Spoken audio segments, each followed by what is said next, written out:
Boy, tonight is just full of technical difficulties. I forgot to turn my microphone on. I hit the wrong button for the intro, and here I am, looking at you cross-eyed in a camera that's a little to the left. How's everybody doing? It is Saturday night, Politi-tics night. Apropos for Politi-tics, a lot of drama going on. You know how it is. How's the world treating you? How are things? I'm Jake Johnson, and this is Politi-tics on a Saturday night. Amanda says, hi, UntetheredLive family. Good to see you all. Happy Saturday.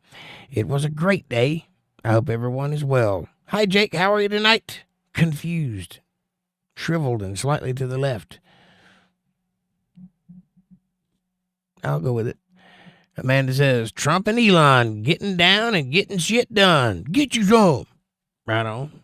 USA, USA. Colin Hildemiddle, you get the gold star for the first person in the chat tonight. How are you, sir? How are things? How's your feetsies? How's your scrapping business? Tell us all about it. Here's your gold star, says Amanda. Put it on the mantelpiece next to your Golden Globes. It'll look great up there. Patty's here. She says, hello. Hello, Patty. How are you? I hope you're doing well there in Tennessee. Amanda says, hi, Colin. And Colin says, I had to do demolition of a rotten wooden ramp and replace it. Yep, I know a little bit about that there, Colin. I've had to do that very same thing with some bathroom floors. I'm with you. Amanda says, hi, Patty. And Colin says, hi, Amanda. And eating McDonald's again. Well, I had a hamburger today, too, but it wasn't from McDonald's. It was much more delicious. Big, fat, juicy hamburger. Lettuce, tomato, ketchup, mustard, mayonnaise, and onions, and cheese. Lovely. Patty says, hi, Miss Amanda. And Amanda says, that's crazy, Patty. I must have missed one. Oh, I did. Now, what about Gene Hackman? Oh, yeah. Gene Hackman and his wife and his dog were found dead in their homes, half mummified, which just means that they weren't exposed to germs, so their house must have been hermetically sealed, and they mummified. So that means they've probably been there all winter long. And there's pills strewn around all over the place. It looks suspicious. They're investigating, but they haven't ruled it a homicide yet, nor have they ruled it suicide. It's just auspicious how they showed up dead and nobody noticed. The bodies never started stinking, so nobody ever found them. Go figure. It is weird. And I didn't even know Gene Hackman was dead. I didn't know he was still alive. I thought he disappeared in the 80s or 90s. I love Gene Hackman movies. It's a shame. And when they showed pictures of him, he don't look anything like Gene Hackman. He's lost all the weight in his face. He looks like a skeleton. Like that picture of Nikola Tesla that you see, the last picture that was taken of him. Don't look anything like him. Same thing with Gene Hackman. It's weird. Amanda says, how was your Saturday, Miss Patty? How was your Patty, Miss Saturday? It's a tough night. Okay. Colin says, the demolition job was at my family's antique store. Cool. Nice. I love to shop at antique stores. Never know what you'll find.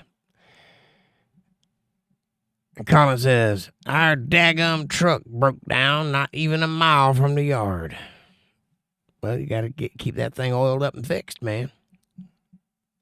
What happened to it? What broke on it? Amanda says, that's crazy, Patty, that about Gene Hackman. Patty says, I know, right? And what's up with that? People just disappear in Hollywood. It's a corrupt, wicked place. It's Hollywood land, originally, and they chose the name Hollywood because of its plethora of holly trees that grow native in that area.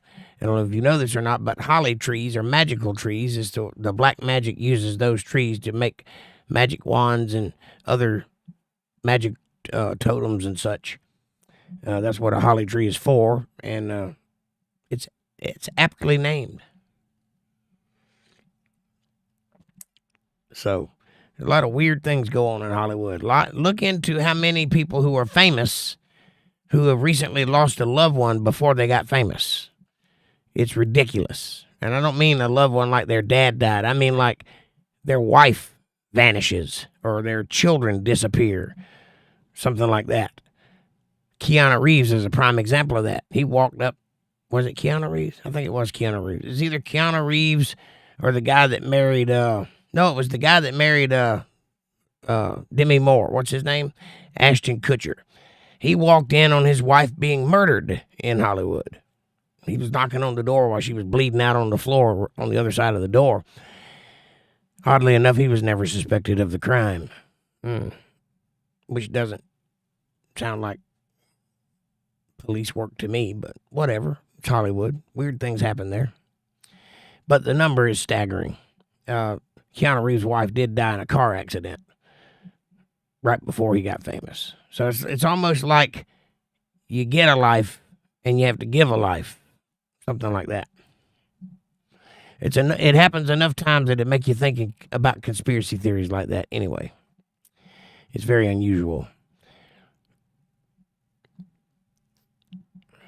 Colin says, it's probably the fuel pump or the fuse. Well, it can't be both. If it's not cranking, it might be the fuel pump. It probably wouldn't be the fuse, unless the fuse to the fuel pump blew out. And if that's the case, you have an electric fuel pump, not a gravity-fed one. That's easy enough to fix. Just put in a new fuel pump and a new fuse and go about your business. But I don't think that's the case. You might have problems with the alternator. That sounds more logical to me. Amanda said, they said the pills were blood pressure pills. Okay. So that wouldn't be the reason for them to die then. There is speculation that it's a carbon monoxide kind of thing, that they got carbon monoxided and died. It's also true that there were a lot of fires in that area at that time recently, so they may have succumbed to the smoke, which is a real thing. If fire gets hot enough, it'll suck the oxygen right out, and you won't be able to breathe. So it's possible that happened too. There's a few conspiracies going around, but nobody actually knows why they died. It's just odd that both of them, and his wife is 60 years old, he's 93 years old, so she's 30 years his younger, and their dog died, which I can understand, because if the parents die, the dog can't eat and can't get out, so it starves to death.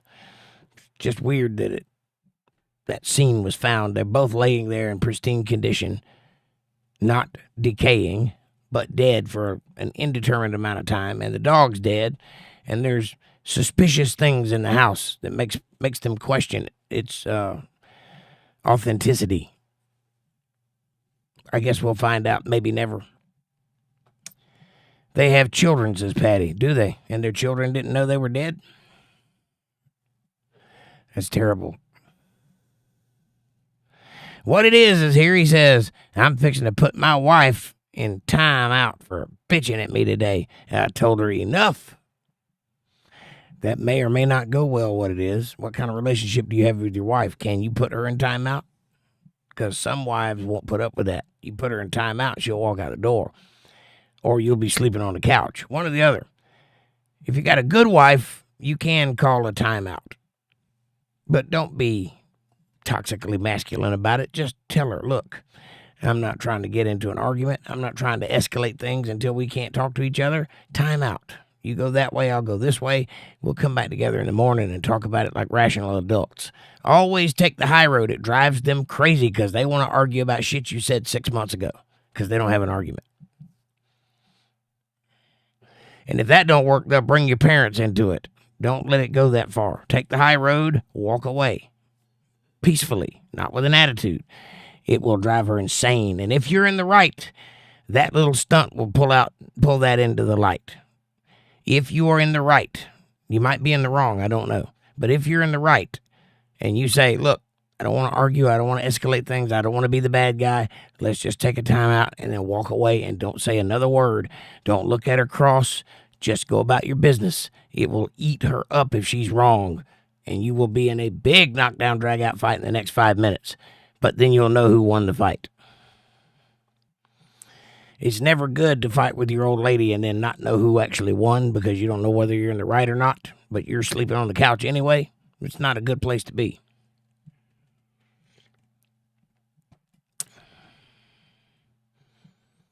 Patty says, no wellness check by anybody. Nobody even bothered to check on them, right? He's 93 years old. You'd think he'd have at least a nurse. He ought to be in hospice at least. Go figure. Amanda says blood pressure and cholesterol medicine was the stuff strewn around, so she might have been trying to take her medicine when she died and just dropped it. Don't know. It seems to me like most likely the most logical scenario that nobody's talking about is probably they were close to the fires, and the fires took the oxygen out, and they had an overabundance of carbon monoxide in their blood, and they just passed out and died. That seems the most logical thing to me, but I don't know. I don't know where their house is located, if it's near the Palisades or if it's not. I don't know. But it's worth looking into. We got any sleuth foots out there? Any slick bottom shoes? The game is afoot. Go find answers. Amanda says, "I what it is." And Patty says, "They have children, right? And nobody checked on them." Amanda says, "Yeah, Patty. Family said they only talk every couple of months." So apparently they're estranged children. Probably because Daddy won't give them no money. We'll figure. Patty says, "It's too sad. This is what can happen." Worse, what can happen is you can have children who you love dearly and they don't even acknowledge your existence. And you can go years without ever seeing them. That's worse. At least they talked every couple months. Amanda says, "But they did have a home health aide. Why didn't they check on them?" Well, that's what I'm saying. A nurse comes twice a week or 3 times a week, depending on how bad you need it. You'd think that they couldn't have been there that long. But if they're partially mummified, they've been there at least a few months. Somebody wasn't doing their job. Patty says, "Oh, yes, some health aides should have, I guess, caught this." Yes, yeah, they should have seen this. And who found them dead? Does anybody know how they were found? Colin says, "So I had to crawl underneath the truck on hard asphalt and tie a tow rope around the axle, and I had to pass it underneath some sort of line." That sort of line would be a brake line, and you don't want to pass it underneath that. You want it to be above that so it doesn't pinch it. Scary. It's either a brake line or a water line, one or the other. Or a transmission line. Could be that, but I doubt it. Not at the tow line. That's up near the front where you tie it around the axle. So it's probably a water line or a brake line. Either one of those you don't want to bust. Amanda says, "Yep, the bug man is who found them." Oh, so they had a sprayer come probably once every 6 months. If we can figure out how long they were there, that'll give some indication as to what time of death and also a reason for the death. If it was dead of winter, if it was during the fires, you can eliminate some of the conspiracies by knowing when they died. So when is the last time anybody saw them alive, I wonder? Amanda says, "Wow, what it is. You're going to be in the doghouse if you're not careful." LOL. Yeah, it's always like walking with a hand grenade with the pin pulled out when you're dealing with women. You don't want to take too serious of a stance unless you know you're in the right. If there's any doubt whatsoever that you may have screwed up, don't take that route. Don't stand on your principles unless you know you're right. If you don't know you're right, try to argue with a little bit of tact and let her get the lead, because ultimately you have to make a choice between whether it's more valuable to be right or more valuable to have a nice warm body to sleep to at night. You can't have both in some cases. So pick your battles, and if it's not that important, let it slide. Let her win. And you can have the added bonus of having her next to you in the evening. However, if you're right, stand on principle and don't let her gain an inch, because you're right, and that don't happen very often.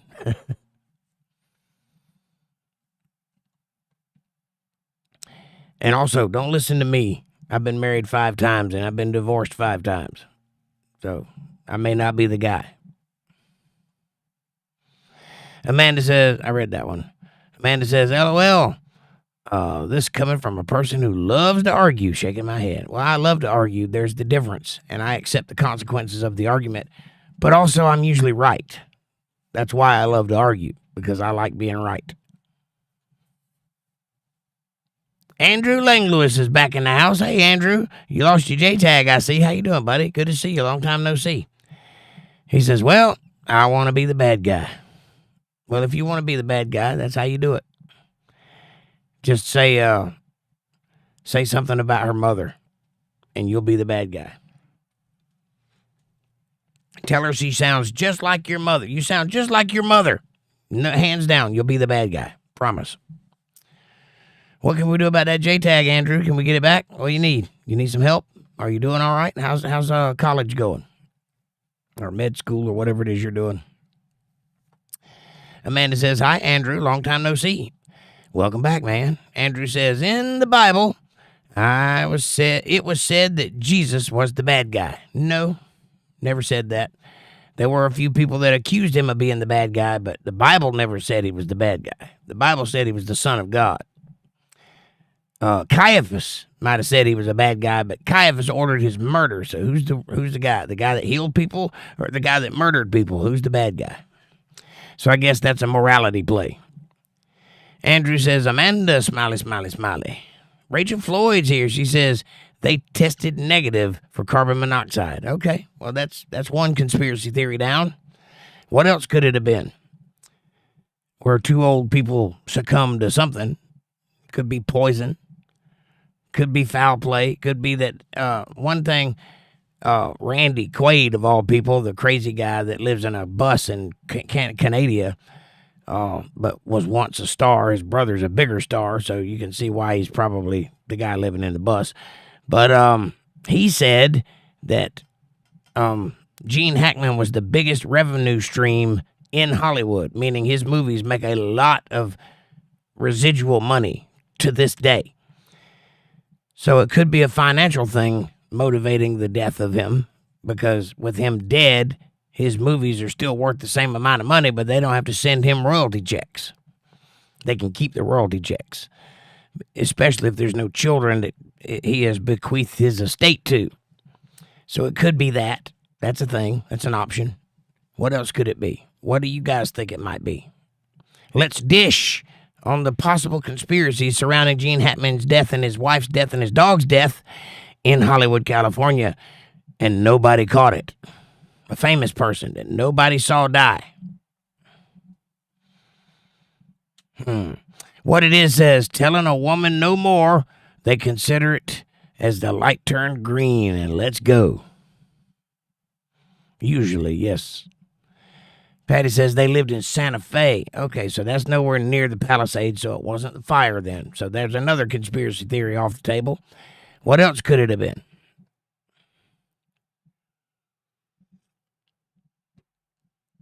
What it is says, hello, Amanda, and to all. Hey, what it is, nice to see you. Amanda says, hi, Rachel.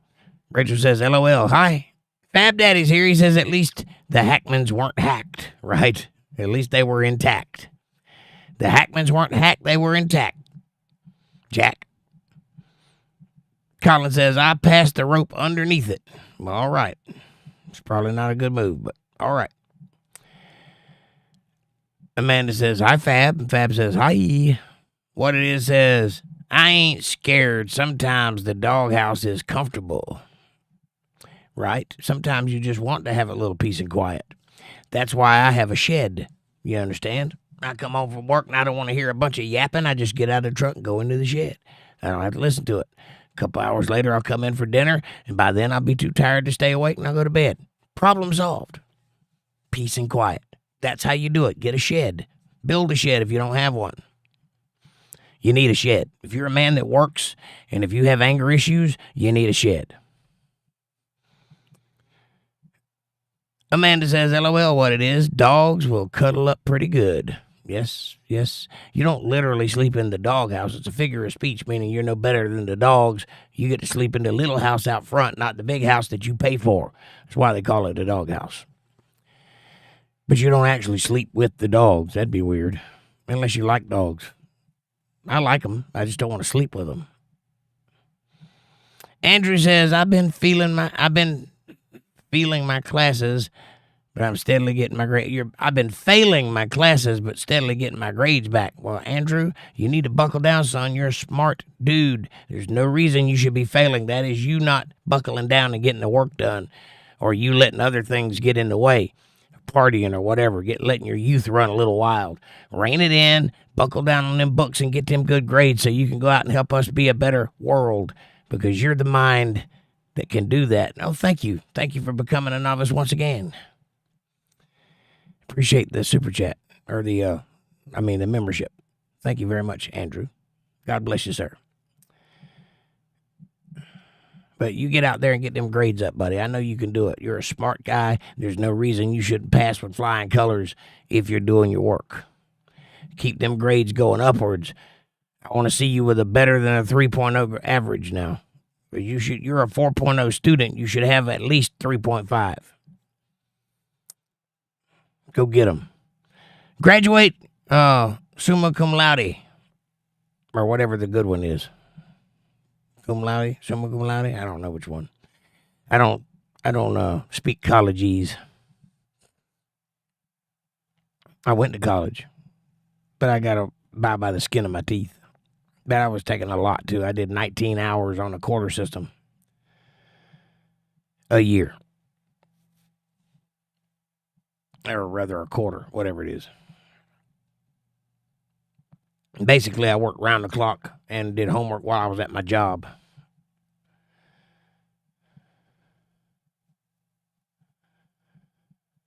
Andrew says, failing. If I get a grade up to 3.3 for one, then I will be able to reverse from academic suspension. Yeah, if you need to get them grades up before they kick you out. They won't let you stay there if you're not making good grades. And I hope you didn't do anything to get in trouble for that suspension other than dropping grades. You can get those grades back up. But I hope you're not in any trouble, because if you are, that may get in the way.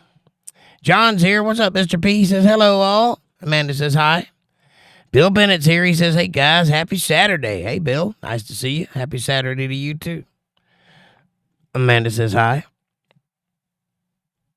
And Amanda says, welcome back to the J-Tag team, Andrew. The J-team. Rock on.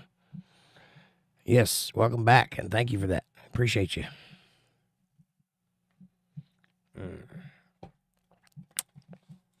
Yes. It has been a day. I got my air compressor fixed. I got a cabinet built. I got my truck unloaded. I got a little nap, but not long enough because I'm still sleepy. I got some groceries in the house. I did a bunch of stuff today, just not enough. Andrew says, thank you, Stream Elements. Thank you, Andrew. Yeah, my little robot stays on top of everything, man. I get all the good news. I got a little window over here that tells me anytime anybody does anything. What I need is a mobile remote camera that I can look at things on the fly and then have it appear on my screen. I hadn't figured out how to do that yet. I know I can do it with a phone, but I hadn't figured out exactly how to go about it yet. But I'm working on it. I'd like to get a phone attached to one of these, like my microphone is attached to, an arm that rests in three-dimensional space. It's spring-loaded so I can put it wherever I want to and it'll stay there. I want a camera on one of those so I can do documents and stuff. I'm working on it. When I get moved into Studio D, which I will then rename to Studio C because it's better than this studio, which is half the size of that one, a quarter the size of that one. When I get moved over into there, I'll have a bigger desk and I'll be able to do things like that. And I'll also have another station with a computer on it that I can work from other than the one that's right in front of me that's being occupied. We're getting there. We're moving up in the world. Amanda says, LOL, I so have a phone holder boom. I don't think it's like this one. And if it is, why isn't it on my desk? But these are pretty cheap. I got this one, I think, for $50. So it ain't bad. Pardon me. Pollen is better today. It ain't quite as bad as it was yesterday. I can breathe anyway. Patty says, if the instructors know you are trying, they will help you, Andrew. Yes, they will. If they know you're putting in the effort, they'll help you. They'll also give you extra things to do to help bring up that grade. A little extracurricular activity. Amanda says, it's not like your mic boom, but it will do what you want. Well, it's got to be long enough to get out of my way, too. I can't have it right here in front of me. I got to be able to move it. See?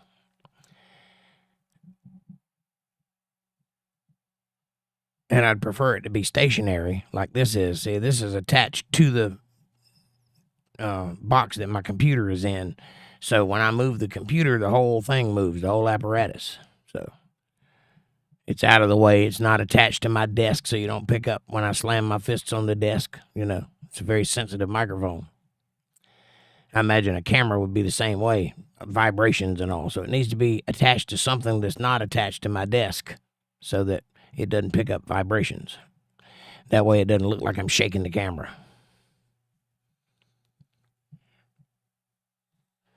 It'll clamp down tight, and you can check it out later, says Amanda. I'll look at it. It might be what I need.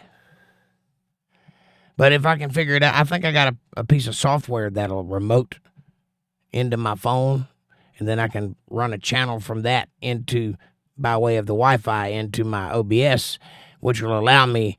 I think the reason I didn't use it before is because it's got a little bit of a delay, so that wouldn't work for talking, because it would jump, or I would hear it in my headphones and it would be off from what I'm doing. But it would work for still images or quick shots of things that are in front of me. Like if I wanted to work on something, I could film it with that camera and film me talking about it above it. So that would work. But it wouldn't work if it was picking up my voice, which is why I didn't use it before. But I have it. I've got the software. I can build it. Mr. P says, ha, ha, ha, ha, a phone holder. Are you driving, Amanda? No. Amanda says, I read that one. It's a screw clamp. Gotcha. Well, that's what they all are. They have the base of it screws down onto something, desktop or something, and then as the arm, which you can then move around where it's screwed down at. If I put it on that side and I can pull it down to the front of my desk, that would be ideal, and then put it back up when I'm done with it, as long as it ain't in the shot. If I have a bigger desk, I can have a place over here to the side made for that I could film, and it wouldn't get in the way of this camera. That would be perfect. Then we could go up to a 2 or 3 camera show, which would have a lot more production value. Mr. P says, that's funny to me, Amanda. They'll make an invention for that invention. They never do quit. Right on. Yeah, my favorite useless invention is the bread tire. It's a little box that sits on your countertop. It's about 12 inches tall and big around as a loaf of bread. So you take your bread when you get your piece out of it and slide your bread down into the box and then fold the paper over top of it around all. It's a square thing.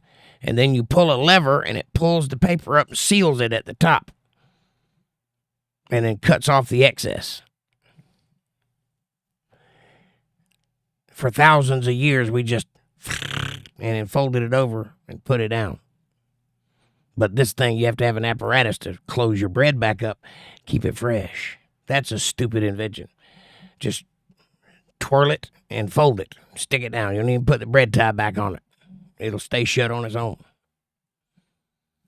Stupid invention. Next in line for stupid inventions is the egg cooker. Retarded. That's what a boiler is. Well, it holds 12 eggs. So does a boiler. Well, it gets them hot. So does a boiler. Well, it holds them in the shape of an egg. Well, the boiler doesn't, but it's the shape of an egg. Just fill up the bottom of the boiler, fill up the boiler till it's over the eggs, and boil it for 12 minutes. Deviled eggs. But it's shaped like an egg. Oh, so you've got another thing on your counter taking up space that is shaped like an egg, so it looks god-awful, and it's in the way. What else do you want? Well, it cooks eggs. So does a boiler. And guess what? When you're done, you can put it away with all the other pots and pans. I digress. I'm arguing about things that shouldn't exist. Amanda says, I used a phone holder I'm talking about, At home, I kept it clipped to my headboard. I do not want to know why you were filming things from your headboard. Mr. P says, I improvised a phone holder for my computer desk. I'd do it myself before paying for one. I agree. If I had a way to do exactly what I wanted, I'd do it myself too. No problems there.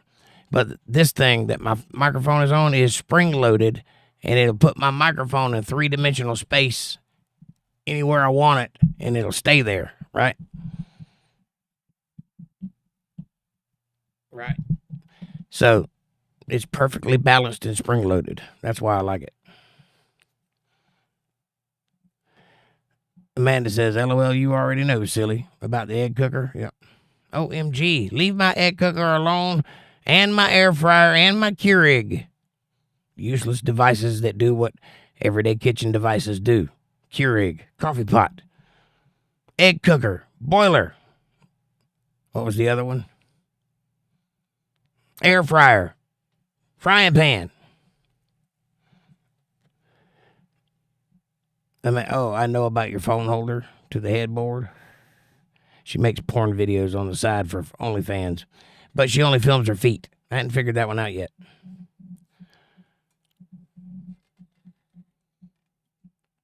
That's not true. I'm just joking. Mr. P says, Jake, if we didn't have these useless objects or senseless subjects like crazy liberal ideas, we would have nothing at all to do or to talk about. I know, right? Well, I've got lots of things to talk about. It just seemed like that's where the conversation was going, so I talked about it. It does make nice coffee, though. I'll give it that. What, the egg cooker? No, the Keurig. I just don't like using it because it's too complicated. I just want a cup of coffee. There's nothing wrong with my old roach-filled, stained-up coffee pot. Takes up just the amount of space that a coffee pot takes up, and it makes nice hot coffee. No problems. No, I got to have a computerized one that tells me when I want to have a cup of coffee and makes it for me, so when I wake up, it's already on, and I got to worry about it burning the house down. What if I don't wake up? What if I'm not home? What if it just decides to go rogue and make tea?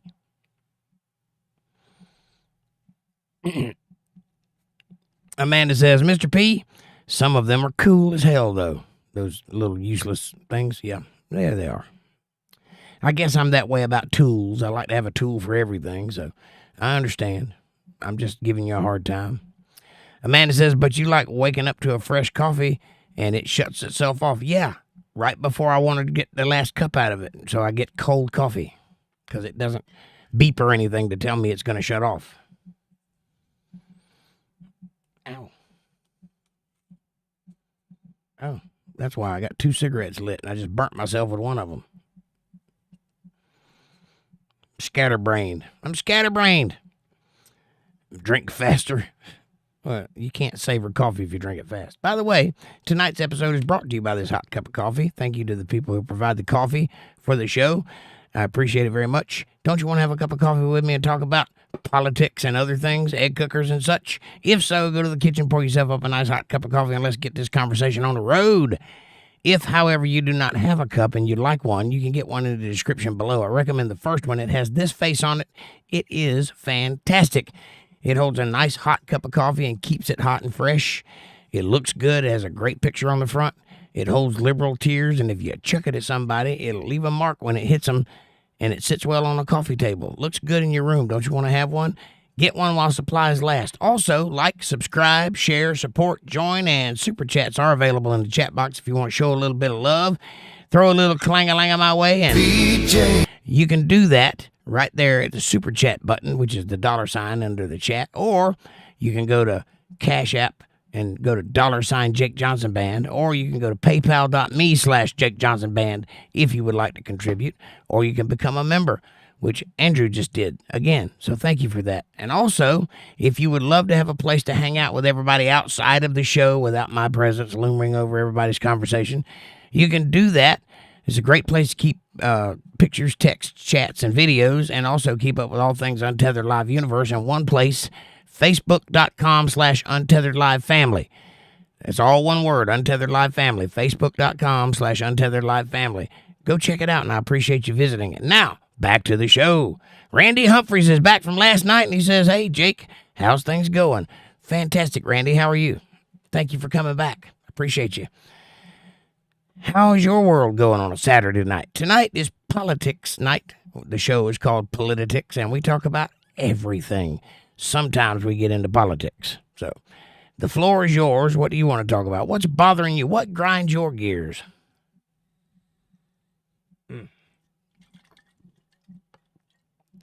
There's a hole in the bottom of my cup. There's a hole in the bottom of my cup. There's a hole in the bottom. There's a hole in the bottom. There's a hole in the bottom of my cup. Amanda says hi, by the way, Randy. And I do love waking up to fresh coffee.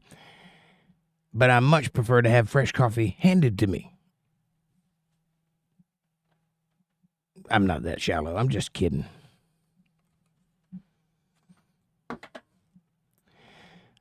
Amanda says, so I got the coolest thing today. I got milk in a glass jug.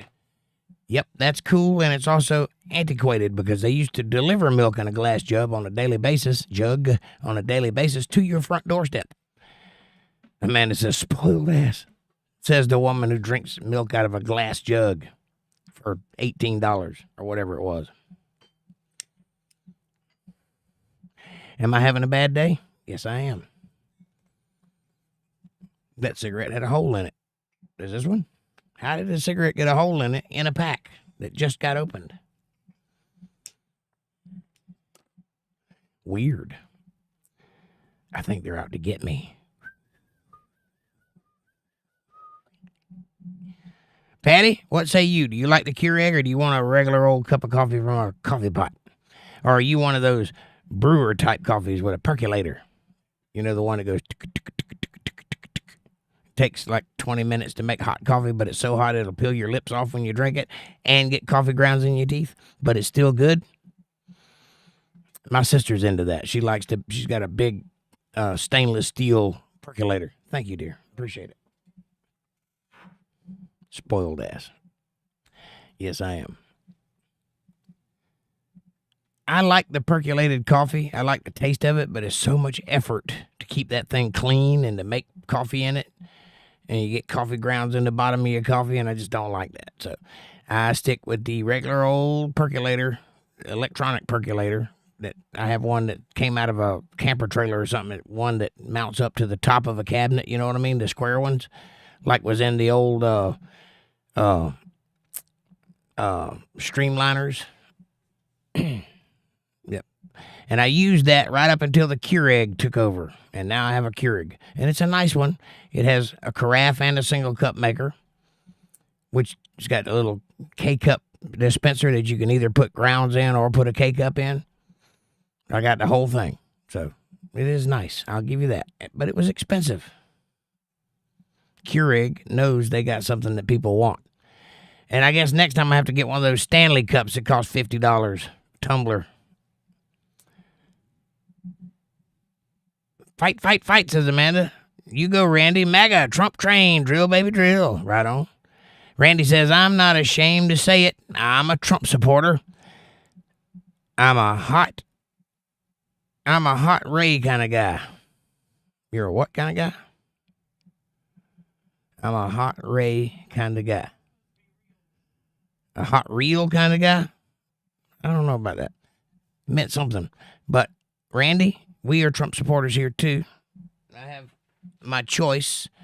The red Make America Great Again or the dark MAGA Make America Great Again hats. Right here. That I usually wear on a night like tonight, but for some reason I forgot to do it. Let's talk about Trump. Trump kicked Zelensky out of the White House today. Or it wasn't today, it was a couple days ago, but Zelensky from the Ukraine came over and had a meeting with J.D. Vance and Donald Trump.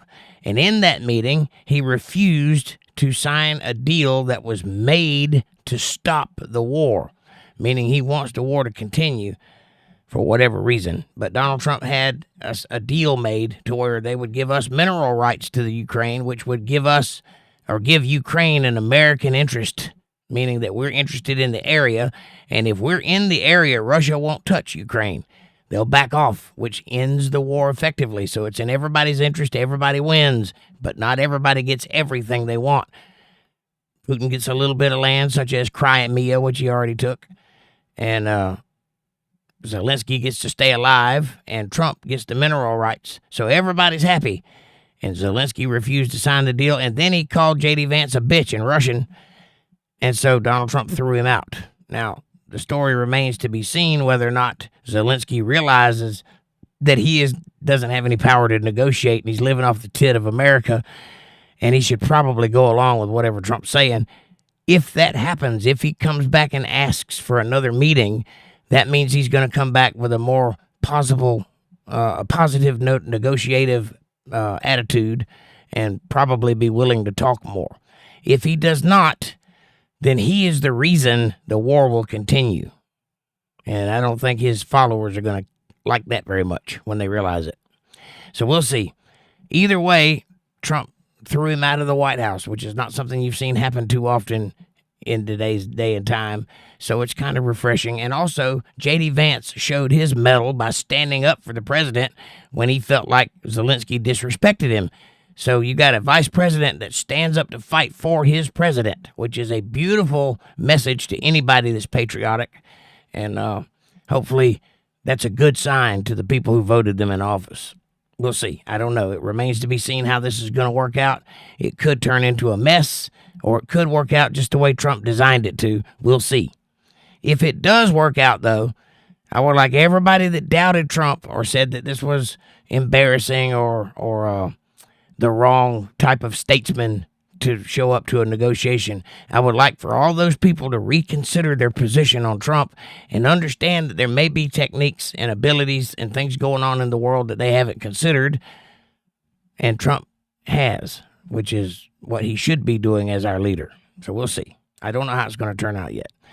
I'm not quite in Trump's corner on this one just yet. I want to wait and see how it works out, if this tactic works in his favor. If it does, then I understand his desire to have peace through strength and his ability to show it by getting a little rude from time to time with people that take advantage of their position at the negotiating table. We'll see. What say you, chat? I defer to your wisdom always.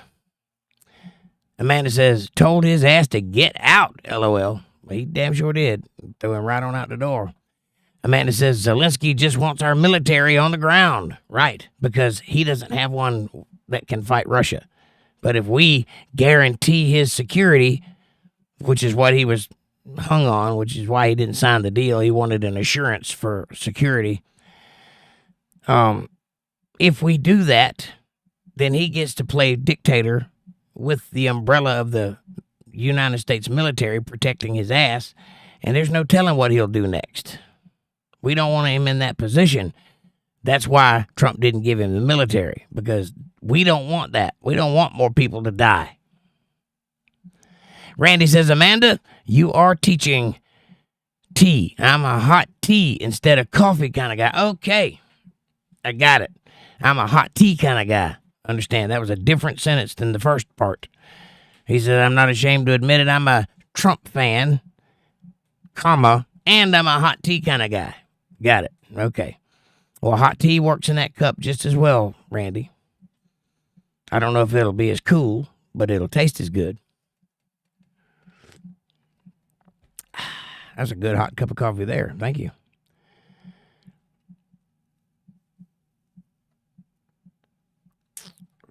Amanda says, oh, Randy. Nice. I'm a iced tea person, and I only drink coffee every once in a while. Me too, every time I get a cup. I've been drinking coffee literally since I had a bottle in my mouth. My mom used to make half and half milk and half cold coffee, and that would be the only thing that calmed my little hyperactive ass down, because I have ADHD, which back then just meant I was a weird kid. So she gave me caffeine and sugar, which calmed me down, which is the exact opposite that caffeine and sugar are supposed to do. But it worked for me. So I've always drank coffee my whole life. I prefer it to anything else, actually. Fab Daddy says it was great TV. Yeah, it was definitely interesting to watch them banty back and forth and see something happening in the White House that isn't dull and boring, which usually those meetings are dull and boring and hard to stay awake through. At least there's some excitement going on, so there's that. And thanks for pointing that out, Fab Daddy. Fab Daddy says, imagine 2 actors becoming president. Talk about drama. Well, Donald Trump is not an actor, but he was the host of a reality TV show for quite some time, a very successful one at that, which was at the top of its game when he decided to run for president. And they actually got Arnold Schwarzenegger to replace him because they thought that would be a good idea. I wonder if there's any politics involved in that decision, which lasted for about an episode. I don't remember if it went any further than that, but it didn't last long.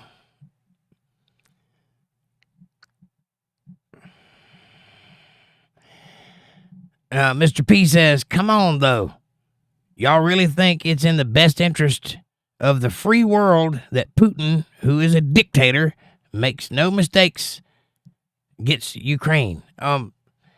First of all, John, Ukraine was his to begin with. Ukraine has always been a part of Russia. It just recently, under the last couple of leaderships, broke off into an independent state, and now it's trying to become completely independent and then join NATO, which is not in the best interest of Russia. I don't care about Putin. I don't anything him, as the Quartering said. I don't have any feelings one way or other about Zelensky or Putin or Russia or Ukraine. The only reason I'm talking about it is because it's in the headlines, and this is a political talk show. So we'll talk about politics, and the politics that we are talking about is their politics. But I don't care either way. That being said, I do think it is in Putin's best interest and Zelensky's best interest if they stop this war at regardless of the cost. Even if they gave all of Ukraine back to Russia, it's better than all those people dying.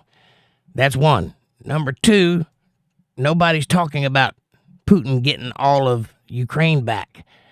Trump had a deal on the table yesterday that would have given Ukraine its independence, Russia Crimea, which they already have, and America the mineral rights of Ukraine so that we could go in there and start businesses, which would then give them the money to rebuild the country that they just destroyed. It's in everybody's best interest to do that. And the only person holding out is Zelensky, who is actually the problem, because he is actually an actor that won the part. He's a puppet king. He was put in power so he could be controlled. And if you don't think he's being controlled, ask yourself why he is constantly in the parliament and in the White House and any other country that gives him money, rather than being over there running his country like he should be doing if he were the actual king of the land. Why is he capitulating to the White House so often, begging for money every time he comes? Because we are funding his existence. Without our money, Zelensky will be taken over in a matter of days, probably killed and replaced by somebody worse than him, I would imagine. So that's what I think about it, John. Don't know. And I also don't care, but that is the situation I see unfolding before me. Whether it's the right thing to do or not, I think the right thing to do probably would have been to sign the peace agreements back when Boris Johnson and Joe Biden destroyed that right to have peace. I think that would have been the smart move. That way the war never would have happened. I think the smart move would have been to never allow the Democrats to steal the election, if that's what, in fact, they did, and kick Trump out of office before he had a chance to actually solve that problem, which is what he was working on when they kicked him out. And then immediately went the opposite direction, causing the war to start. Make no mistake about it. If this war continues, it will end. It will culminate in World War III, because everybody is ready and poised to get involved. China, Russia, Turkey, you name it. They're all ready. They're chomping at the bit to start this war, because everybody's going to make a killing off of this war, except for the people who die, of course. War's never a good thing. It's never the right answer. Mr. P says anyone who challenges Putin is is eliminated. No. Anyone who challenges Putin is intimidated or they just rig the elections. It's a joke. Well, that is entirely possible. I don't know that to be true, considering that I've never personally witnessed a Russian election, nor have you, I would imagine. I might be wrong about that, and if I am, I apologize for overstepping. My assumption is that conventional wisdom came from the news, our news, from people who aren't there. So I don't know if they're rigging the elections or not. I know Zelensky got elected. I know the guy that was running the country that was diametrically opposed to what Zelensky is doing got removed, and Zelensky got in. And I know since he's been in, they have not held another election. He's just claimed leadership. That sounds like a dictator to me. Whether they cheat or not, at least Putin goes through the motions of an election. Zelensky did not. Not only did he not go through an election, he shut down all the opposition media and the churches. So they don't even have freedom of speech over there. So they're not a democracy. So if we're defending them because they're a democracy, we've got that one wrong. They're not a democracy. Not in any way, shape, or form. Randy says, I also believe that the Lord saved Trump for a time like this. I believe that what I witnessed that day was definitely divine intervention, Randy. There's no way that it's coincidence that they missed by 1/8 of an inch, that it went through his ear instead of his forehead, which would have been his forehead a second earlier. And then all the other bullets whizzing around went around Trump and hit people behind him. So that was definitely divine intervention. To what end, I don't know. I don't know if Trump's the good guy or the bad guy. I am reserved on that point. He may very well be the Antichrist. I don't know. I don't think so. I don't think he meets the description of the Antichrist. But I don't know whether he's good or bad. What I do know is so far I like what he's done. Not what he says, what he's done. That's what I like. Diego's here. He says, hello, everyone. And Amanda says, absolutely, Randy. God did save Trump for a reason. And Amanda says, hi, Diego.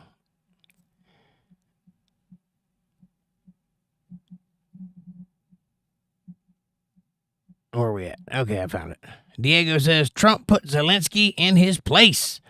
Yes, he did. And then put him out of the White House. Took him out of the meeting. Diego says, that's good. And hi, Amanda. Hey, Diego, what's going on, buddy? Mr. P says, Zelensky was a TV host and a comedian. Doesn't make him doesn't make him a retard. I never said he was retarded. He's a very smart guy. He's played the system quite well, but yes, he was an actor or a comedian, a bad one at that. I've seen some of his work, who got put into office. He is a puppet leader. He was put in his position against the guy who was diametrically opposed to what he's doing now. So they had a leader who would have led them in the way of freedom, and then they took that guy out and put Zelensky in. Now, who they are, I don't know who they are. I would imagine it's America, but I don't know. So you can't trust me on that one because I don't know. But I do know that Zelensky is not there by accident. He's there by choice. And what's happening in that part of the world right now is not a coincidence. It's on purpose because they're making a lot of money off of that deal. Again, I don't know who they are, but trust me, they're profiting from it.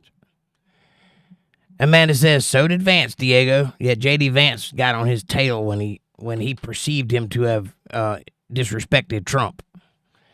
J.D. Vance didn't put up with that, and I appreciate that in a vice president. That's what he's supposed to do, protect his president. He's supposed to run interference for his president, but protect him also. Fab Daddy says, imagine if Canada just said, I want the northeastern states of Maine and above, and they took over a state and fought us for the others. But for peace, we just let them have the state to save lives. Well, first of all, Fab Daddy, that's never going to happen because we are Canada's military. They don't have a very big military. They could never attack us or take anything for that matter. They are lucky that we fund them to stay in existence, because if we didn't have our money, they would be a lot worse off than they are right now. Trust me on that. Second of all, there's a reason that there are strong allies, because we protect them, not the other way around. So if they, in fact, took Maine, I would love to see that happen, because it would be over very quickly. But that's also apples and oranges. At best, America is about 250 years old. Russia, however, has been there for thousands of years in some version or another. This is a relatively new country. Russia's very old. And all of it used to be under one umbrella. Now it's broke off into little segments, which Putin allowed for some of. You know, there's other places in that region that have broke off and become independent that Putin hadn't said anything about. But Crimea is the bridge between Russia and the sea. That's the only place where they can go in and out that is not blocked off by NATO. NATO has every country surrounding Russia except for Ukraine. And that's why it's not a good idea for them to become part of NATO, because if you were in the middle of that, surrounded by your enemy, perceived or otherwise, you would be in a very bad situation, which is why Russia moved in. They would have never done that if Trump was in office, because he would have never let that play out in that way. And he would have never pushed for Ukraine to become a member of NATO, which is what the Biden administration did. That's why they're at war right now. Mr. P says, no, Ukraine was not. Oh, yes, it was. Yes, it was. If you're talking about being part of Russia, yes, it was. Matter of fact, most of the people that live in Ukraine speak Russian. There is another faction of people there, but a lot of them are Russian-speaking, Putin-electing Russians, and they travel back and forth to work. So, yeah, it absolutely was part of that whole system at one time. Mr. P says, Ukraine was a part of the Soviet Union through force. Only this latest time. So you're not going back far. And like I said, Russia's a very old place. And yes, this last time, they did have some battling going on with Ukraine. But before that, it was part of Russia. It only became Ukraine recently. And I don't mean recently in the past couple of years. I mean in the past couple 100 years. Dana, hello, darling. We've been worried sick about you. How is your grandpa doing? How are you doing? Are things okay? Are you doing all right? Let us know. And Dana says, agree, Jake. Greetings. Hi, Dana. And we've been praying about you and your grandpa. The last time we heard that he wasn't doing so hot. And I know that's rough, and I know that how things go after you realize things aren't going so well. So we're thinking about you, and we're praying about you, and we hope that you're doing okay. And if you need anything, please don't hesitate to ask. You got my email address. If not, it'll be in the chat below. Reach out if you need to talk. Amanda says, hi, Dana, hon. We missed you. I hope you're good. How's your grandpa doing? And we've been praying for y'all. Yes, ma'am. Amanda says, Mr. P told us that your grandpa was in the hospital, and I hope he gets well soon. Yes. All this talk about the U.S. I saw U.S. and I was like, maybe it's lowercase. That ain't what she meant. Had to go back and think about that one for a minute. Randy says, I totally agree with that. Thank you. Totally. Like a frog. Totally.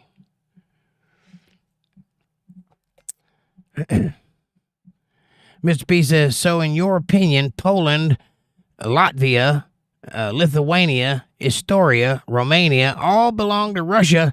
That's wrong. I never said that. You put those words in my mouth, John. I never said that. Some of them, yes. Poland, no. Remove Putin and remove the problem. The Russia people are slaves. We don't know that's true. That's what our media says. That isn't what it looks like when you go to Russia. I don't know if they're slaves or not. And like I said, I don't have a vested interest in whether they are or not. But Putin's been a president there for, 26 years? Been a long time. Maybe he's managed to kill everybody that's oppressed him or challenged him. Maybe he's managed to swing the elections. But have you earnestly heard one word of anybody that's a citizen of Russia protesting the idea that Putin's in office?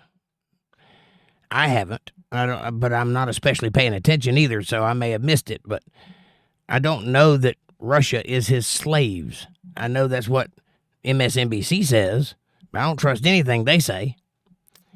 I know I'd like to see with my own eyes what the world is like over there and understand it from my perspective. I know that Tucker Carlson went in there and had a meeting with Putin, who is an intense guy and definitely not innocent. But it seemed like he had free reign to come and go as he pleased. I don't know. I know he went shopping while he was there and went to a bunch of grocery stores, and it looked pretty simple and pretty Americanized, you know. I have no idea, but I don't think it's what the media paints it to be. That's my opinion. And by the way, these are all my opinions, not facts.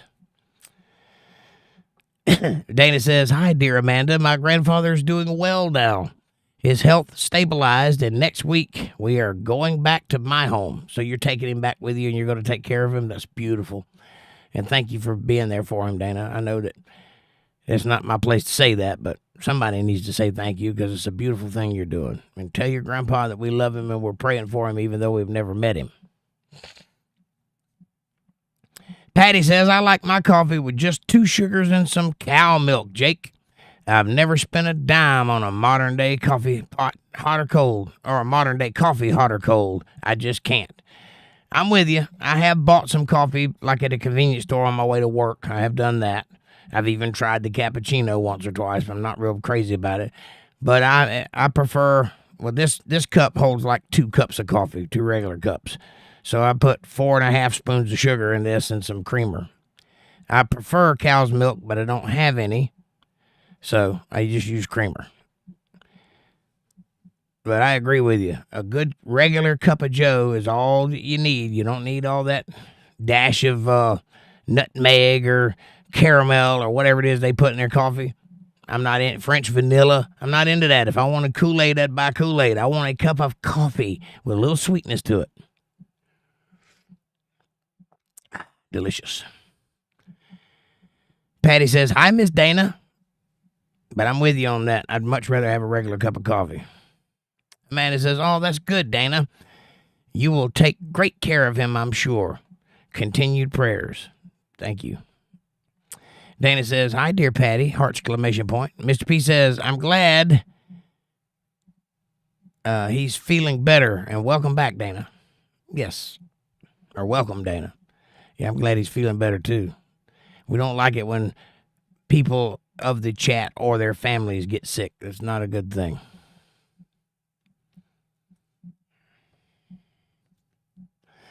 Randy says he declared martial law. Who declared martial law? Putin did? Or Zelensky? Dana says, "Amanda Hart." Patty says, "Cowboy coffee. Chicory," right?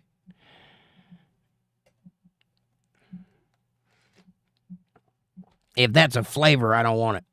I don't even want that in my coffee. Just regular old coffee.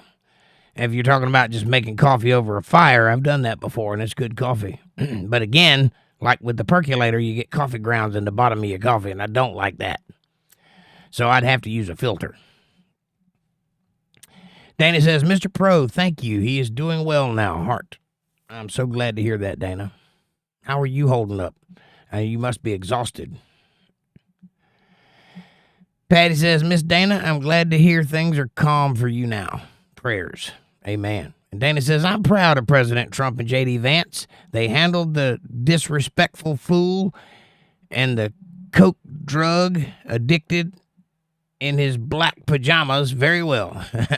Yeah, first of all, he showed up to the White House dressed like a schlub. I don't know if he was wearing pajamas or not, but he wasn't dressed for a meeting with the president in the Oval Office. He looked like he just got out of bed or something. Second of all, he called J.D. Vance a bitch in Russian, thinking nobody was going to catch that. Maybe, I don't know what he was thinking, but he did call him that. And they put him in his place, and he deserved to be put in his place because that was disrespectful and embarrassing, his behavior.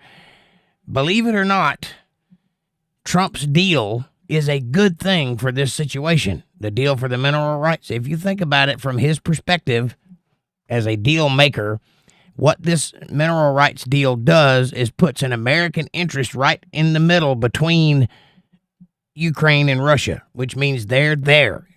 That means troops on the ground. That means people protecting the investment of America. That means no war, because Putin is not going to challenge the United States and thereby not challenge Zelensky, because we're between them. Like a parent getting in between two children fighting. Don't make me separate you two. That's exactly what that deal does. Only a fool, somebody who doesn't care about their future, would deny that deal if that's what's on the table, because he's not in a position to negotiate, which Trump tried to tell him. You're not holding the cards. Oh, we're not playing cards. Yes, you are. Right now you're talking to the dealer-in-chief. And by the way, you should probably listen to what he's offering you, because that's about the best deal you're going to get. Holding out ain't helping nobody but yourself. And the truth is, we have paid them an inordinate amount of money. Billions. Like $3 billion, something like that.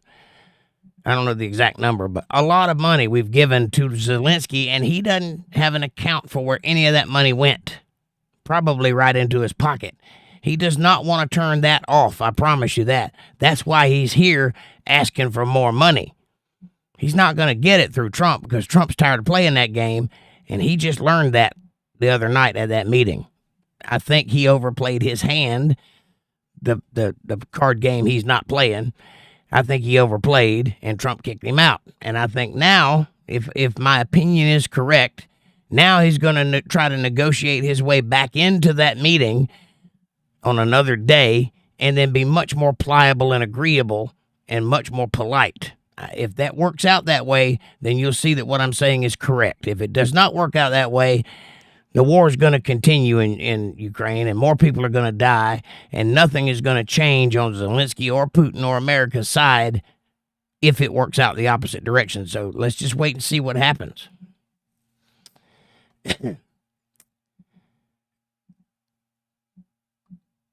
Patty says, Trudeau is still there. He has resigned, but his time hasn't ended yet. He resigned posthumously, meaning that we got to get to a certain date before he actually steps down. And I think that other guy, the guy that's always on TV, and I don't remember his name, but you know, the real sharp-witted guy, that's always eating an apple or something. I think he's going to be the new prime minister, but I'm not exactly sure about how that goes. But Trudeau has definitely resigned. He just hasn't got to the place where he's stepping down yet. Amanda says, yes, Dana, I agree 100%. Right on. Dana says, thank you, dear Patty Rose. Mr. P says, hilarious to me how we have no trouble sending troops into all sorts of poor countries who can't oppose us in the name of democracy. It really means oil, or some mineral. Yet a democratic nation gets no help. If you're referring to Russia and Ukraine, first of all, they are not democratic. There's nothing about democracy going on in Ukraine. Despite what you may think you know, trust me, you don't shut down opposition media and churches and stop all elections if you are democratically oriented. That is not a democracy. That is a totalitarian state ran by Zelensky. So much so that they are conscripting old people and women into the army and children because they have run out of soldiers, and still conscripting people to go fight for this stupid war. Now, that's number one. Number two, no help. We have sent them over $3 billion, American tanks, American missiles, some American jets, and American military to teach them how to use it. I hardly think we haven't helped them. They got more help than most people get. And they're wanting more. Not to mention the fact that all of our leaders, a large smattering of them, have put Ukraine flags in their profiles and they're on TV promoting the war in Ukraine. That's what we call warmongers or war hawks or rhinos, Republican in name only. They're all pushing for this war to continue. Trump is the only one trying to stop it. He's the only person out there that wants this war to end immediately. And I'm with him on that. I think war should stop. I don't think it's going to happen, but war should definitely stop. Danny says Ukraine was always Russia historically. Right.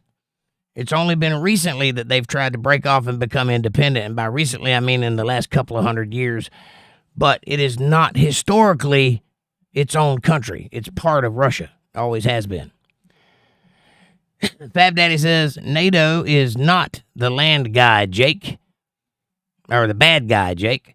If you think so, you might be Russian. Well, I'm not Russian, and I never said they were the bad guy. What I said is from Putin's perspective, he doesn't want to be surrounded by NATO-ran countries. Ukraine is the only land mass between him and the ocean that he can get to. He does not want them to block him off with NATO, which does have powers of war. They do have access to missiles and such. So trust me when I say, from Putin's perspective, NATO is the bad guy. And he said all along, and many years ago, he said, if NATO keeps pushing west, he's going to invade. Why? Because he doesn't want NATO in his way. I don't blame him. If that were my country, I wouldn't want to be blocked off by the bad guy either. That's what I said. I didn't say they were the bad guy. I said that from his perspective, they're the bad guy. And I'm not Russian, nor am I a Russian toady. And I do know what the word toady means. Amanda says, yep, Ukraine was part of the Russian Empire in the late 18th and 19th centuries and of the Soviet Union from 1922 until 1991. So recently, they broke off and tried to become independent from Russia, and the Russia doesn't agree. Is that a pukey face or a hand on the forehead face? I can't tell. Either way, that's the wrong impression. I'm not talking out of my ass. I do know what I'm referring to, so it's not one of those. And there's my email address if anybody wants to use it and get in contact with me. It's untetheredlivestream@gmail.com, so y'all use that at your leisure. Mr. P says, dear God, I'm not going to even bother with y'all on politics. Otherwise, it's just going to piss me off. Well, that's a different side of Mr. P I've never seen before. Otherwise, it's just going to piss me the F off. I enjoy it here. You're taking my words out of context anyway, and there's no way to do it on here. Actually, I'm not. I'm not taking your words out of context. I'm reading them exactly as you're writing them. There is no context. It's a text. I don't hear your tone of voice. I'm only arguing the point that the words make. So you're getting pissed off for no reason, to start with. Second of all, I'm your friend. Always have been. It doesn't matter whether I disagree with you on a subject or not. Getting pissed off might be a little premature, and also might kind of be the problem. Think about it. You're getting pissed off for something that you've learned about, not something you've personally experienced. Unless you're from Ukraine and I don't know that. Otherwise, I'm a redneck in North Carolina talking about something in a country I have nothing to do with as a part of conversation. I don't die on any of these hills, and I've made clear the point that I don't care what happens in Russia. It's not my problem. I don't care who those people are. I don't care what they suffer. It's not my problem. But it is in the headlines, and that's what this show is about. And it's meant to talk about things we disagree about. That's what politic talk is. Talking about things you disagree about. If you're getting pissed the fuck off, you might be doing it in vain. Because I'm not. And I could care less. So, I guess you have to ask yourself, what's more important? What I think I know about another country, or my friendship with a dude who's always been here with me? So maybe you can get happy in the same pants you got pissed off in. We're just having a conversation. It's not worth a fight. Amanda says, read the words that are coming out of my mouth, Jake. I'm reading them.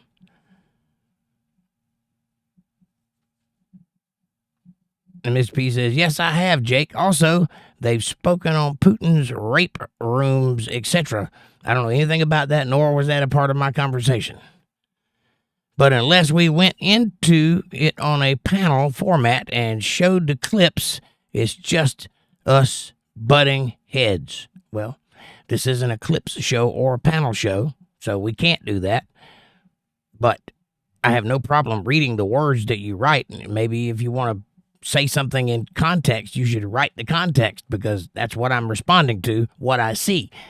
Second of all, I'm not butting heads with anybody. I said from the beginning, this is my opinion, not fact. You have to consider all my words, not just the ones you don't like. Third of all, why are you getting all upset about a country you don't belong to? We're talking about something that has nothing to do with us. It's just a thing that's happening in the world. There's things happening in other parts of the world that are way worse than what's happening in Ukraine, only we're not talking about it. If we were, would that make you equally as mad? Do you know something the rest of us don't know? And if so, put it on screen so we all can know it. Because what I'm seeing is a stupid war that should not be happening. People dying that should not be dying, which is the point of this conversation, to point that out. Nothing else. I'm not involved in their politics in any way. I don't care what they do in any way. But these are the situations that are unfolding before us. Trump did try to end the war the other night. He did put a deal on the table, a thing that would work, that was denied by Zelensky. That's true. Putin hasn't showed up. He hasn't argued on either side of this in any way that I'm aware of. But the last time he was on TV, what he said was they kept pushing with NATO, and I told them if they crossed that line, I was going to invade. They crossed the line. And then I point out that Cackling Camel Toe went on TV and said in public, which probably wasn't her place to say, that they were going to sign a deal with NATO. Zelensky. That's right after Joe Biden and Boris Johnson tore up the peace agreement that was in print on paper that was waiting on the signatures. Tore it up. There goes the peace. They effectively started that war. That's the United States and Europe started that war. All Putin did, from my perspective, is keep his word, because he said all along that's what he would do if they joined NATO. And he did when they threatened to join NATO. Now, since then, there have been 2 times, count them, 2 times where a peace deal has been drawn up. And for one reason or another, somebody steps in and stops that from happening. And now, Zelensky's on TV asking for more money and asking for security investments from America. Assurances. Security assurances was the word he used. Which means, give us your military and promise us they'll stay here, and then I can do whatever I want to do and know that Russia can't kill me. That's what that means. That's not what Trump's trying to do. What I've said Trump was trying to do was stop the war, and he did offer an agreement that would stop the war. And Zelensky did deny it and got himself kicked out of the White House. Now, what part of that is pissing you off? I haven't said anything about rape rooms. I haven't said anything about Putin other than I don't know what he's doing and I don't care. I haven't said anything about anything personal to anybody. I'm just repeating what was on TV yesterday. So what part of that is pissing you off at me, thinking you're butting heads with me? So I don't see it. Be specific, because I need to understand why you're angry at me.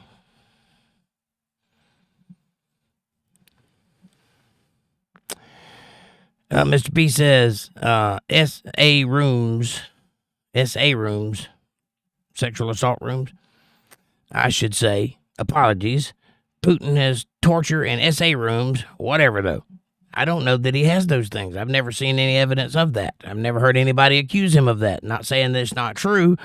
Just from my perspective, I haven't heard those things. Also, that has nothing to do with the war going on in Ukraine right now,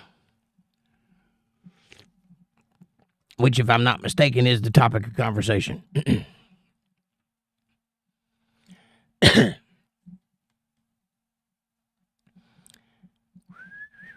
Amanda says, well, you have fresh creamy milk now, Jake. Well, I'll put it in my coffee then. Absolutely. Randy says, Zelensky said that. Zelensky. Now I forgot what you said. Hold on, I gotta go back and look. Where are you, Randy? I went too far. That's why they haven't had elections. Trump is pretty smart. I don't know. Zelensky is the guy he was talking about, the last thing I read, but I can't find it. Fab Daddy says, I watched a vlogger named Sabbatical travel through Russia recently. Russia is a beautiful country with very nice people. Unfortunately, he was arrested and was treated horrible. Was he doing something he shouldn't have been doing? And it is a beautiful country from what I've seen. Again, I don't know much about Russia. I've seen pictures of Moscow. I don't know what the inner part of the country looks like or what the people are like. What I've seen looks very Americanized. Like they got grocery stores and Chinese restaurants and things like that, just like we do. So it seems to me, and by the way, their groceries are way cheaper than ours. It seems to me like whatever is going on with Putin, he's running a pretty decent country. I don't know. I've never been there. I don't know anybody from there. But from what I can see on the outside looking in without taking into anybody's perspectives or anybody's ideologies, it seems like a pretty nice country to me. That's not speaking about its leadership. That's just speaking about the people that live there. It seems pretty nice to me. I don't know. But then again, so does North Korea if you look at pictures. And we have opinions about that place too. And Randy says that's why they haven't had any elections, Ukraine. Well, because Zelensky shut off the elections. He's denied them to take place. He's just the leader, and he's going to stay that way as long as he can. Trump asked him last night if he'd step down, and then he went on the news later on Fox, and they asked him again if he would be willing to step down, and he hem-hawed around that question. I think it's on the table. I don't know if he'll do it or not, but it's definitely on the table. So I think the alternative is him getting killed by somebody.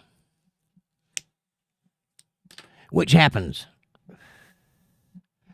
Amanda says, I love the fact that America has its official language now. English. Well, it should have always been that way. It is America.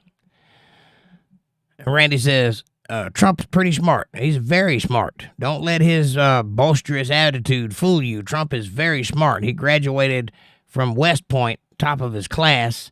He's a very smart guy. Very smart. And he's run many successful businesses throughout the years. Say what you want about the guy. He turned himself into a billionaire with nothing but $1 million investment. That's pretty good. Pretty smart. I couldn't do that. If I had $1 million, I would spend $1 million. Probably wouldn't gain a penny from it. Dana says Zelensky declared a martial law. That's what you said. Zelensky declared martial law. Thank you, Dana. Zelensky declared martial law after he canceled elections in the last year, in May of the last year. He put his opposition leaders in prison, shut down 3 television stations, and proclaimed himself as a dictator. So yeah, the only person acting like a dictator in this trio is Zelensky. Putin is not acting like a dictator. They have elections in their country. Now, whether or not they're rigged is anybody's guess. I don't know. Whether or not ours are rigged is anybody's guess. I don't know. But it kind of looks that way from certain angles. But Trump's not being a dictator. He's being a deal maker. Putin is pretty much staying silent. He's already said what he had to say. Zelensky is, however, acting like a dictator, which would make him the bad guy in this trio. So I don't know. Again, I'll say it. I don't know. I don't know enough about either one of those people to make educated guesses as to what their behavior means. All I can do is tell you what I've seen in the last few days on television, which comes from biased sources. It's up to you to decide how you feel about it. I'm just reporting it and giving you my opinion on it. See, there's no reason to be angry. There's no reason to get angry or bump your head against a wall or whatever it is you said. I don't know what the problem is. I'm not going to not talk about it because it's an offensive subject, maybe. I don't know what the issue is. John, you and I have been friends for a while, and you've always been mano a mano with me. What is the problem now? Are we leaning a little bit CNN? And Dana says he is an intelligent leader, even according to the Ukrainian constitution.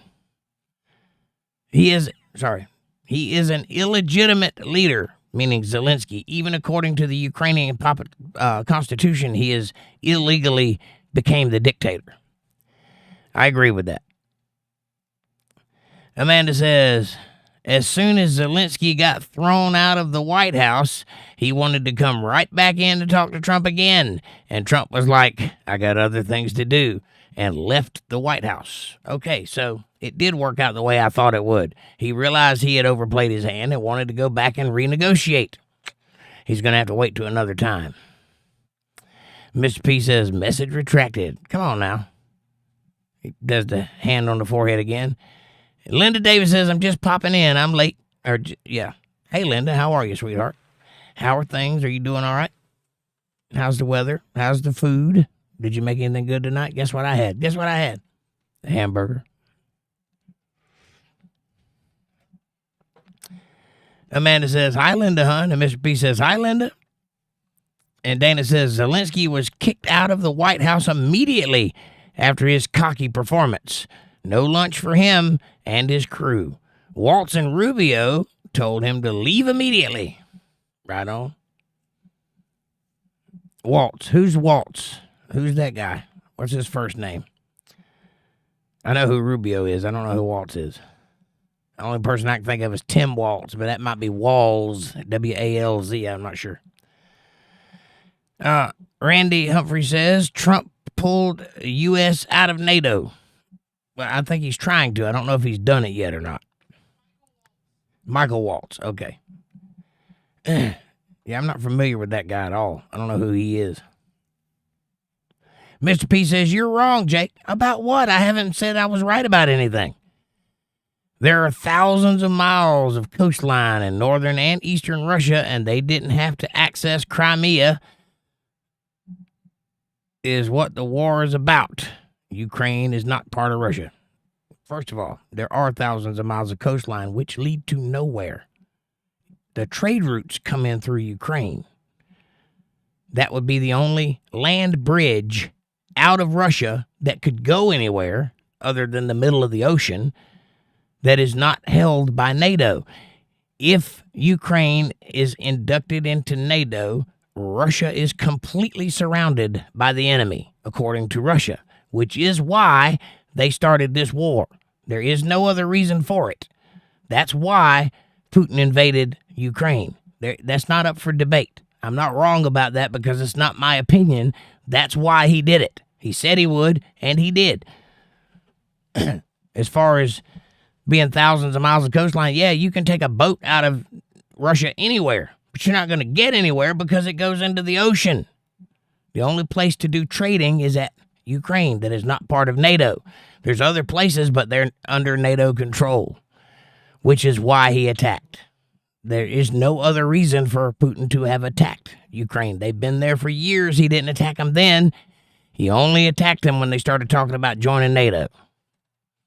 So, no, I'm not wrong. That's not my opinion either. That's the conventional wisdom of what's going on there. So, how am I wrong? Patty says, it just starts looking like a theater after a while. Yes, it does. The whole thing looks like it's excuse for what's actually going on, which we don't know about. I don't know if that's the case or not. Maybe this is just the way the world works, but it sure looks like theater. You're absolutely right about that, Patty. Yeah, what happened to Hunter and his ties to Burisma? Don't know, but I can bet you one thing. It has everything to do with what's going on because Burisma is in Ukraine or close to it. It's about Ukraine. I don't know if it's actually in Ukraine, but it's definitely about Ukraine.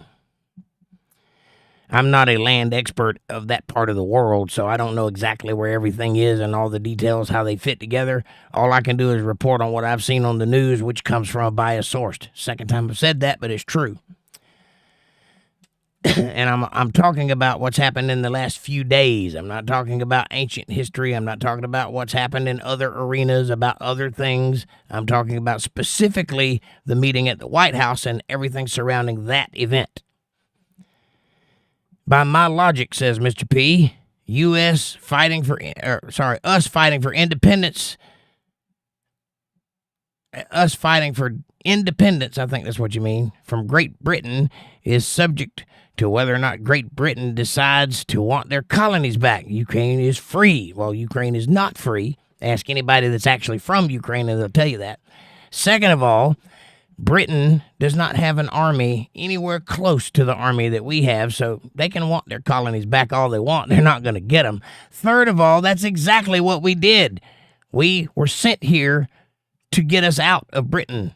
Most of the people that came here were prisoners or people that had nowhere to go, or religiously exiled people were sent here as an expedition. If you survive, you do well. They did the same thing with Australia. They sent a bunch of prisoners down there and they thrived. Same thing here. The Pilgrims were not nice people. They were just the people that were sent here. Once we established a group of people here and it became colonies, later on in history, much, much later in history, we decided to become a country, and that is war. That's how you do that. And we went to war, and we gained our independence. We did do that. And then we became questionably free. I don't think we're free either, but that's neither here nor there. The paperwork says we are. Ukraine has no such paperwork. Read their constitution. Nowhere in it does it say they're free. They're not free. That is a dictatorship, not a free sovereign nation. Sorry. I know you want it to be that way, but that's not the way it is. Read the room. Look at everybody else's statements. They all agree because that's the conventional wisdom. This is not my opinion. So I'm not wrong on it because I didn't write it. I'm just stating it. That's all. And by my logic, we did fight for our independence, and Britain did want the colonies back. They can't get it back. They don't have what it takes to take it back. In the event that they ever get what it takes to take it back, that may very well happen. You don't think America can fall to another country? It absolutely can. And this has been happening since countries have been established, right? One country takes over another country, and that country builds an empire. That empire falls, and then another country comes into the power vacuum and makes another country. That's what Egypt is going through right now as we speak. Those people are not Egyptians, biblically speaking. They are who showed up during the power vacuum of the fall of the golden age of Egypt. That's what's going on there right now. That's what's going on in Israel right now. Two nations are warring for control. That's it. And we're trying not to get involved, but trying to keep a finger on the pulse while not getting involved. That's not going to work out well either. But if you think for 1 second that America isn't susceptible to the same treatment, you are incorrect. If China and Russia band together, which is the reason we don't want them to, they actually could pose a threat to America. And if China, Russia, and a few other countries band together, that's Armageddon, which would mean the fall of a nation, by the way. You ever heard the old expression, if you don't want to be speaking Chinese in 5 years, you might want to vote such and such? Well, there's a reason for that. Because if they come in and buy all the property up, which they've been doing for quite some time, it is not unfeasible to believe that one day they might decide to just take over, because all they'd have to do then is defeat the government. They already own all the property. See how that works? Which is why we don't want that to happen. Which is why there's a joke about Canada becoming the 51st state, because it's possible that we could just take over Canada, Greenland, and Panama Canal. And we could, and we might. We did change the name of Gulf of Mexico to the Gulf of America. Things are in flux in real time in the whole world right now. To think that anybody is free or abject to not being part of that system is not thinking clearly. Trust me on this.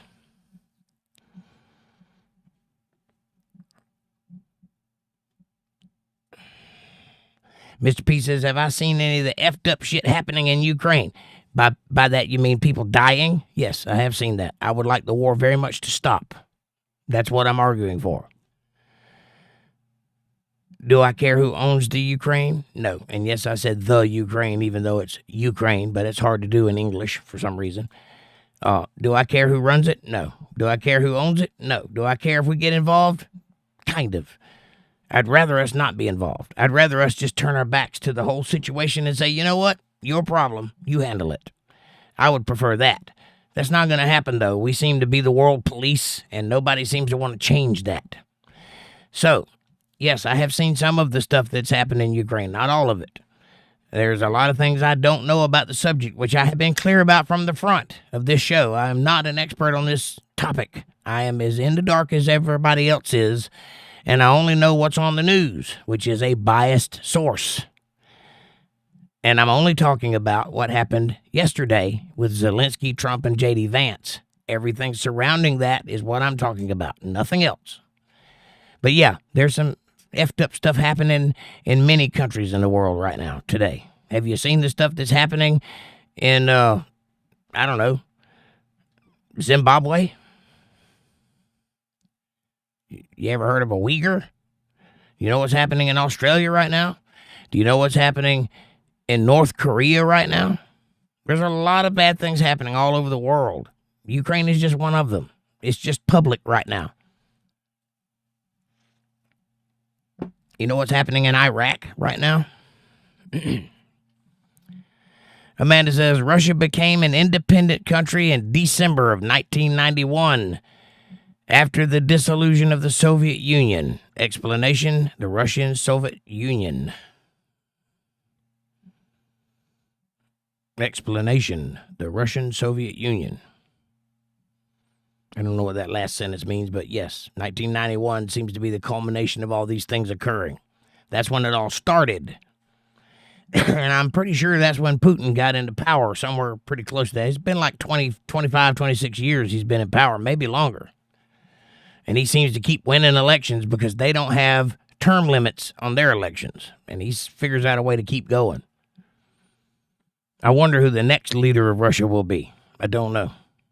Mr. P says, yes, I understand it once was, Amanda. I'm not stupid. Nobody said you were stupid. Are you drinking tonight? You are arguing from things that nobody said. From me and from everybody else. Nobody called you stupid. I'm saying since Putin waddled his KGB ass into office, Ukraine hasn't been part of Russia. That's correct context. Okay? What does that have to do with what we're talking about? Ukraine was part of Russia. It tried to become independent from Russia. The current leader of Russia does not want that to happen. What are we saying here? Half of the population of Ukraine are Russian-speaking Russian citizens who work in Russia. They just happen to live in a part of the country that has decided to become independent. That's the same as if Texas decided to secede from the United States. I promise you the United States wouldn't be happy about that arrangement. And we would be going through the same thing if that happened. I don't know who Putin is. I don't know what kind of person he is. He claims to be a Christian, believe it or not. If he is, then that would mean that everything that our media says about him is hyperbolized and incorrect. I don't know. I'm not a Putin apologist. Don't care one way or the other if he worked for the KGB or not. That would be reasonable considering that's the era he came from when the KGB was the pretty much rulers of Russia or the Soviet Union. I don't know if they ruled it, but they definitely had a large influence. That's what all those old spy movies are about, you know. But that was dissolved under Reagan when he said, Mr. Gorbachev, tear down that wall. And that period of time, everything kind of fell apart, including the Soviet Union.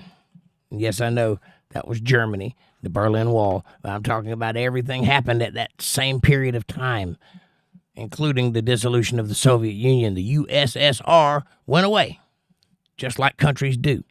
And overnight, it became a different country with different political views than the USSR. Think about that. That's the same thing that's happening now. Again. By my logic. Same exact thing. Linda says, hi, Mr. P and Amanda. Absolutely. And hi, Linda. How are you? How expensive are your eggs? I'm thinking about getting chickens and becoming a dealer.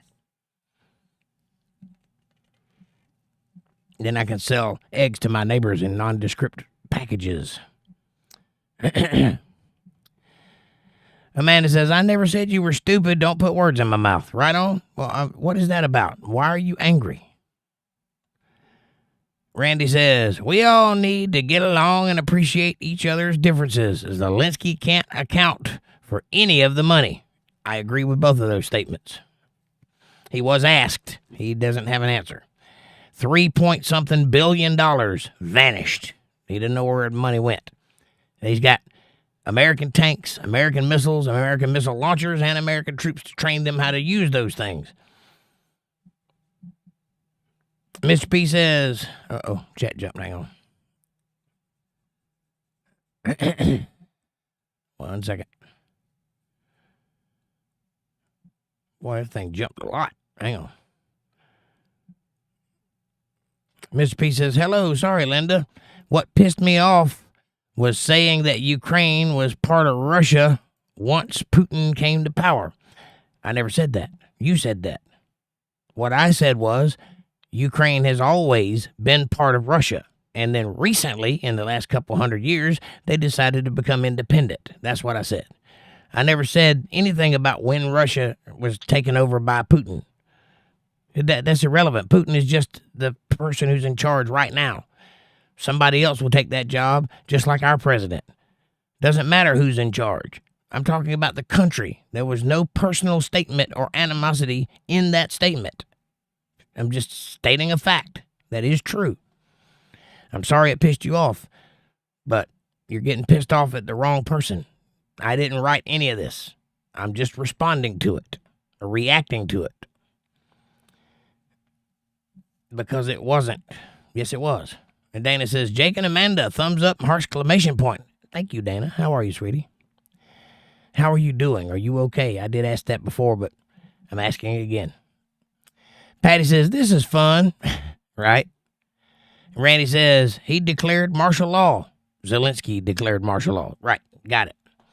Yes, he did, which is not like a good person would do. That's very dictatory, is it not? Why would he declare martial law? Could it be because the people who are left in Ukraine do not want to be conscripted into the war that they are currently being conscripted into? Could be. I don't know.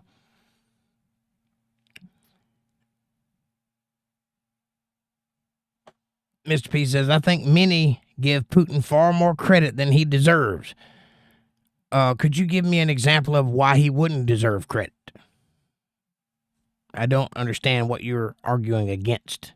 I'm not many, and I haven't given Putin any credit. In fact, I have said I don't care what he does or who he is. This is not my problem. I think when I say the word Putin, you hear a lot of things that I didn't say. I'm guessing here, but I think that's the situation here. I don't have anything personally invested in Russia or Ukraine. Not anything. I will not lose an ounce of sleep over whatever happens in that country. All I'm doing is responding to the meeting that I saw on TV between Zelensky, Trump, and J.D. Vance. Putin was not there, so he's not actually part of this conversation. I don't know what you're angry about, and I apologize for angering you, if I did. But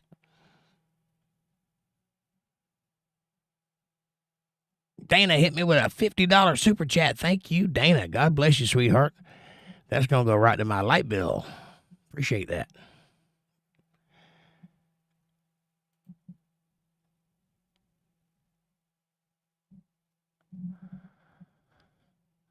I'm trying to like it. It won't let me like it for some reason.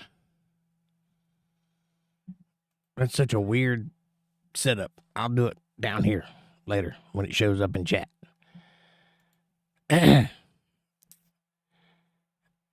Many people give Putin far more credit than he deserves, says Mr. P, so they fear any action against him. Can't let things go for one nation of the world and then expect the rest to fall in line. I agree with that, except for the giving Putin credit and being afraid of him. I'm afraid of him. I don't care what he does. I don't give him any credit. I don't know anything about Putin. I don't know what his political views are. I don't know how he runs the country. All I know is that what I've seen, what little bit I've seen, looks like a pretty well and decent and clean country to me. Looks like he's doing good by his people. I don't know. I don't know how they feel about him or how they feel about their country. I haven't talked to any of them. All I know is what I've seen on TV, which comes from a biased source, which means they lean to one side or the other. I don't have an opinion on that. I'm talking about a meeting that Trump had, and I do have an opinion about that, which has what little bit I know about Russia and Ukraine involved in that opinion. Fab Daddy says, LOL, sabbatical, latest video was the border of China and North Korea. All right. Both countries we don't want to have any part of. Diego says my screen protector broke. Oh, no. Who's going to protect your screen now? On my phone. Yep. They don't make screen protectors for TVs, I don't think. They might. I don't know. Amanda says Trump is a businessman. Yes, he is. And he had a good deal on the table. It wasn't a great deal, but it was a good deal. And everybody, all three parties, got something out of that deal. And all three parties didn't get exactly what they wanted. But it's a good deal that would have ended the war. And again, the guy who declared martial law, the guy who canceled elections, the guy who canceled TV programs and churches denied that deal with an attitude. So he got kicked out of the White House. So, yeah, there's that. Also, when Pam Bondi became AG, she stated emphatically that on day one, she was going to release the Epstein files. And then she did it again on TV, and again and again and again, emphatically stating that's her position to release all the files. And then she asked for the files, and they came, and they were not there. So then she wrote a letter to Kash Patel, who was the director of the FBI, which she could have just called him because they're friends. She could have just called him and said, hey, send me those files, click. But she didn't. She wrote a letter, a formal letter to the FBI director telling him that she was the boss and he was going to release those files. Now, why did she do that? Well, she could have just called him because now it's a matter of public record, and that's why she did that, so that the record will reflect their actions. So what's really going on? Why? On the day she was supposed to release the files, did they not get released? And the day after, they released stuff we already know, but nothing new. And anything that was new was redacted. Why? Why is this a big deal? Well, because it's about Wall Street, ultimately. You'll find that out later. That's an opinion, but wait and see. It probably is true. Now, I think the FBI, which the people that have all these files are in New York, and they are the same ones that tried to arrest Trump and tried to bring all these charges against him and several other things that went on. They're the same ones. So they are wholly corrupt. And they started trying to get rid of evidence. The minute Pam Bondi was elected, or confirmed, rather, they started getting rid of that evidence because they know she's after it. Now, what does that mean? That means there are some things that they don't want the public to know. But it's not about stars, and it's not about famous people or Trump being on the plane once. Because we already know all that. That's not a surprise. What we don't know about is where the money came from. And that Ghislaine Maxwell might be the head of the organization, not the subordinate. And the other way around for Epstein also. Those things will come out eventually in the near future. But it seems to me like they made a concerted effort to stop Pam Bondi from releasing these files, and she's caught off guard because she thought she had the power to get them. Well, we're finding out now that's not the case. We'll see how that all unfolds, because I don't really know exactly what's up with that at the moment, but I kind of know how it's going to come out. We'll see. Dish, you guys tell me what you think about Epstein. Do you want to see the files? Do you even care anymore? Is it just water under the bridge? They've bloviated about it so much you're tired of hearing about it? How do you feel? Diego says, I got this screen protector 3 months ago, and my goal was to keep it unbroken, and I failed because it fell on metal on the front. Well, that'll do it, Diego. Get yourself another screen protector. They're only like $5. Amanda says, at least it was the protector and not the screen, Diego. Right on. Diego says, Trump, however, is a deal maker and a peacemaker. Zelensky wants this war to continue. I agree. That's exactly why he denied that deal, which would have ended the war effectively by putting American interests in between Russia and Ukraine. That's what Trump was trying to do. And with America being there and invested, Russia would not continue attacking Ukraine because it would mean going to war with us, and he didn't want to do that. Diego says, we've given them billions of dollars for that war, and all Trump is asking for, minerals. Zelensky, get out. Well, it's not all he's asking for. He's trying to negotiate a complete ceasefire, a complete end to the war by way of the mineral rights. He doesn't need the mineral rights. We've got enough oil in America to last the next 500 years, probably in the East Coast. We'll see. But it's not about the minerals. It's about ending the war. It's just that the minerals, Trump ain't going to make a deal that he doesn't get something out of it. That's the whole deal there. Diego says, yes, Amanda, you're right. And Randy says, Waltz was a senator. Okay. Thank you, Randy. Or House Representatives. I don't know which, but it seems like I remember, now that I've thought about it, it seems like I remember him in the list of appointees from Trump. So it might be he's one of those people that got approved and is now in the White House. I don't know. I know his cabinet is basically put together now. There might be a few that still haven't been confirmed, but I think most of the big ones, RFK, Tulsi Gabbard, and Kash Patel, and Pam Bondi, the big ones have been approved, which makes me wonder about old Matt Gaetz, the guy that backed away immediately when he was nominated. Why? Why did he do that? Surely he would like to be in charge of something. He was the guy Kash Patel got to replace. He would have been the head of the FBI, the people that are threatening his life right now. His livelihood, not his life. Why? Because I think maybe, just maybe, old Matt Gaetz might have been guilty of the things they accused him of, and he got away with it, and he did not want to relitigate all that stuff in public. Maybe he likes his new wife and kids. Maybe he doesn't want to be drugged through the mud again. I think it's something like that. I don't know. This is my opinion, talking about a guy I don't know and about subjects I don't know about. But they accused him of some pretty dirty stuff, and he backed away like a child with his hand in a cookie jar getting caught by his parents. I assure you there's more to that story. I wonder if he's guilty of those things, if he is, in fact, a diddler. Anybody got any insight on that? Fab Daddy? Patty says, you can look at old film footage, and the Donald has never changed He's always been the same. This is true. You can go back and listen to an interview that he did with Oprah Winfrey in the 80s when she was on his side, and they joked about running for office together, by the way. And she outright asked him his positions, and he told her, and it's the exact same positions that he's got right now. He has never changed his mind on China or Russia or anything else. He's always maintained that he could fix America if he decided to run for office. Even when he was a young man, he said these things. And he always pointed at the economy and business as to how he would do it. So, you're right. He has never changed. He's always been the same. The world changed around him. And yes, he was a Democrat, because that's what's popular to do when you're rich, to be a Democrat.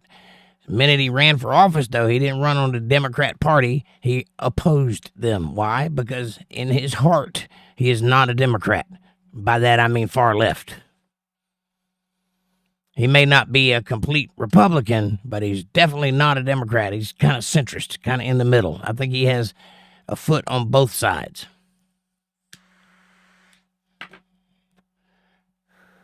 Dana says, Michael Waltz is current United States National Security Advisor under President Trump. A very intelligent guy. I thought that he was one of the cabinet picks. I just wasn't sure who he was. I didn't recognize the name at first. But now that I've thought about it, I do remember reading him on the list of people to be approved. And so I'm glad he's in there. That would make him the national security advisor, the guy who would give Zelensky the stuff he requests should he have won his debate, which he did not. Amanda says, Michael George Glenn Waltz, born January 31st, 1974. He's my age. Is an American politician, businessman, author, and former Army Special Forces officer who is the 29th and current United States National Security Advisor under President Donald J. Trump since 2025. Got it. Thank you very much, ladies. I appreciate that. Linda says, it's been a busy week. My sister's surgery went well. Thank God for that. And she is here with me recovering. And one of my older sons moved back home with his 3 girlfriends. Oh, 3 girls. His 3 children today. Got it. It's all good. I got this. But I miss my husband. Oh, I know you do. And I'm sorry about that, Linda. Maybe he'll come around. I don't know what to tell you about him. I know he loves you. But I don't know why. Other than the fact of what he said. He's taking care of his mom, who lives way over there. But nonetheless, we love you, and we're here for you anytime you want to talk or need to talk. You've got my phone number. You've got my email address. Use it if you get in a situation. I'll be glad to sit and talk with you. So with Mandy, we'll get through this. You just stay tough, stay strong. And now that your son's back, you got some strong arms to help you with some of the stuff in the house. Amanda says, oh, Linda Hun, prayers, and I'm sure he will be home soon. If he's got any sense, he will be. Randy says, all you got to do is look at the Roman Empire. Well, yeah, we're not that dissimilar than the Roman Empire. In fact, some might even say we are the Roman Empire. We just moved. I don't know. All I do know is empires, by nature of empires, fall.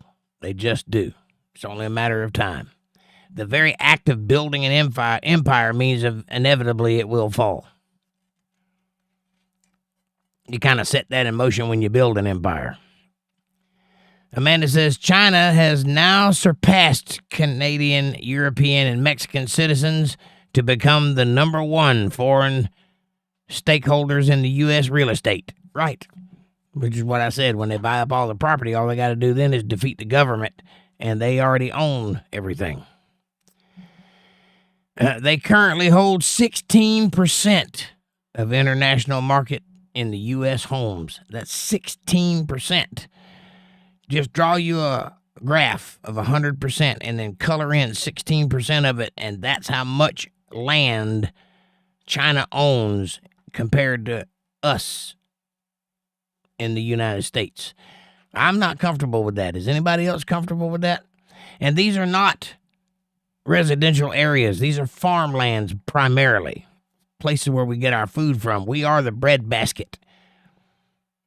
And if somebody else owns the bread basket, which is about 15% of the country, think about that. So that means 1% of that 16% is residential areas. The rest of it is farmland. Whew, scary.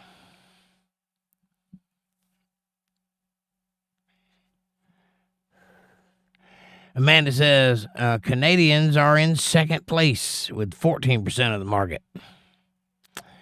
Well, as long as we're making money, I guess some things just aren't worth fighting over. I don't understand why our government would allow that. I know you can't go to China and buy up a bunch of property without the CPP getting involved. I know that's true. I don't know why we would allow that. To me, that sounds like bad business. To me, that sounds like setting yourself up for failure or invasion. But it seems like some of our leaders, mostly the Democrat ones, were highly motivated to sell off everything they could of American assets, including yellow cake uranium, gold, steel, and homes. Why is that? Hillary Clinton made a big deal about selling off our yellow cake uranium. Also, Joe Biden sold off all the oil reserves that we have in that mountain where they store all the oil reserves. We had 100%. It was full. He sold all that for pennies on the dollar, so now we have no oil reserve, which is why gas prices spiked the last time they spiked. It kind of makes me wonder, are they trying to destroy America? And if so, why? I thought America was a great place. Why would its leaders want it dismantled? It can't be for the payout, because where would you go once you got your payment? You can't go to America because you just sold it. So are they okay living in China or Europe or somewhere else in the world that has less freedoms than we have? Doesn't make a lot of sense to me. But I'm a layman. I don't know anything about this subject. If you know why, enlighten me, please. Linda says, Amanda, I know he's been busy trying to get a truck working again, and he's got his job, and I have mine, and he'll get here when he can, heart. Right on.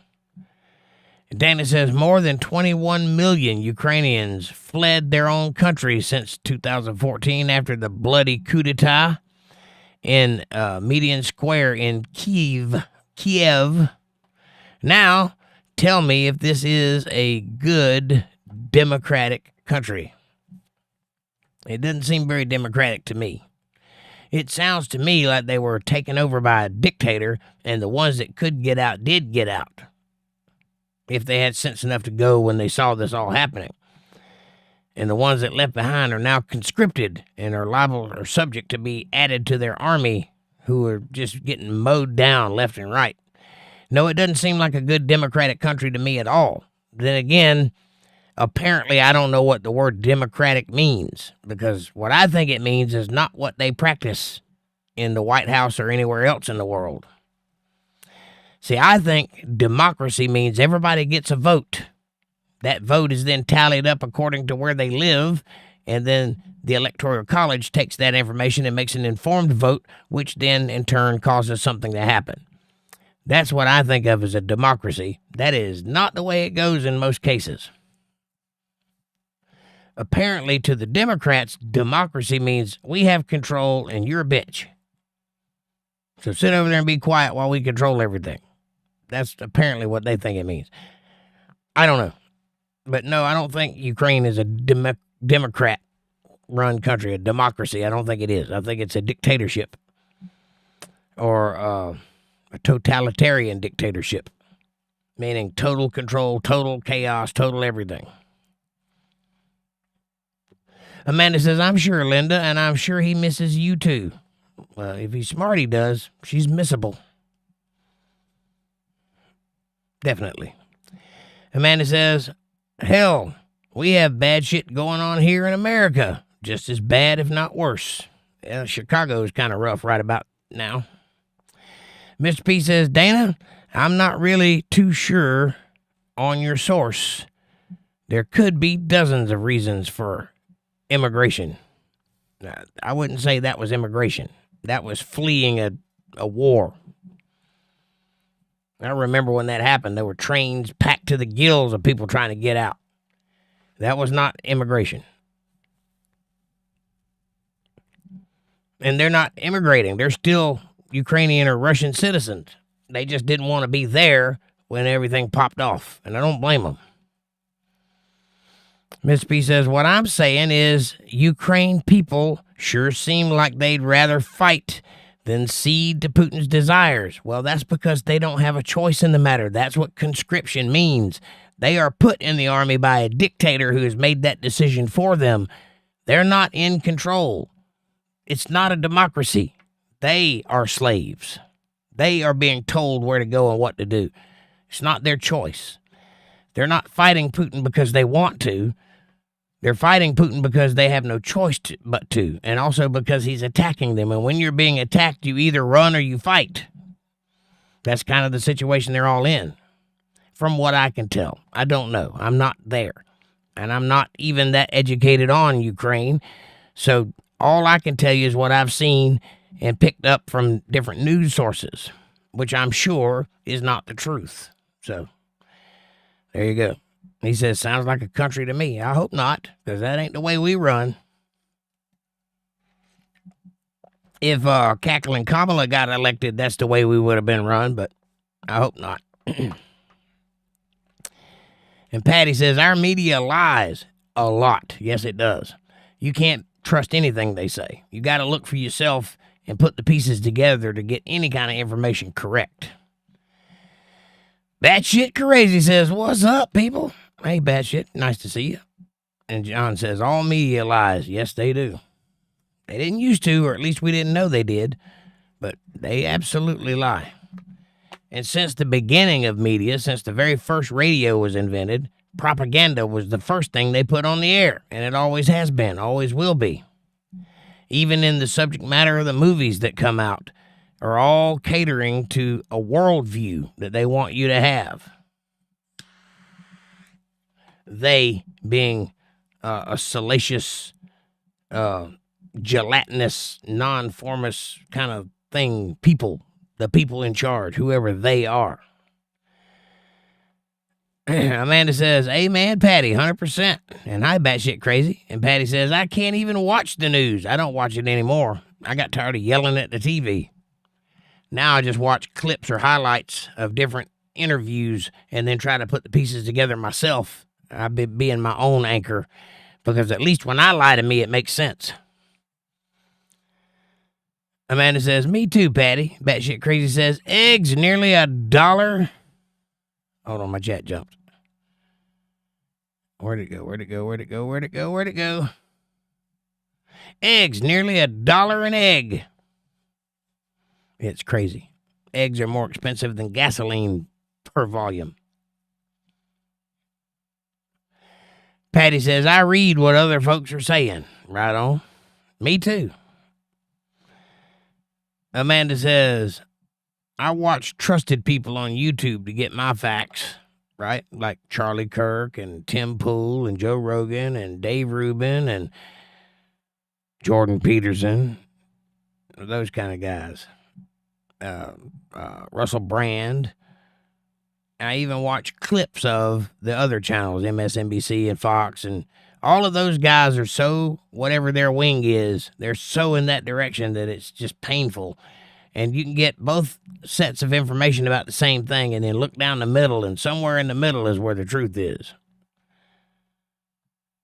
Mr. P says, I'm not angry. The country is in chaos. They're defending it inch by inch. And they've hired private military contractors for millions to train their troops. Also, building underground headquarters. Multiple. Can the U.S. military account for even 50% of their annual budget? No. No, they can't. We weren't talking about the U.S. military budget or any of the budget. But you're right. Now, as far as fighting inch by inch, I wouldn't call what they're doing gaining ground.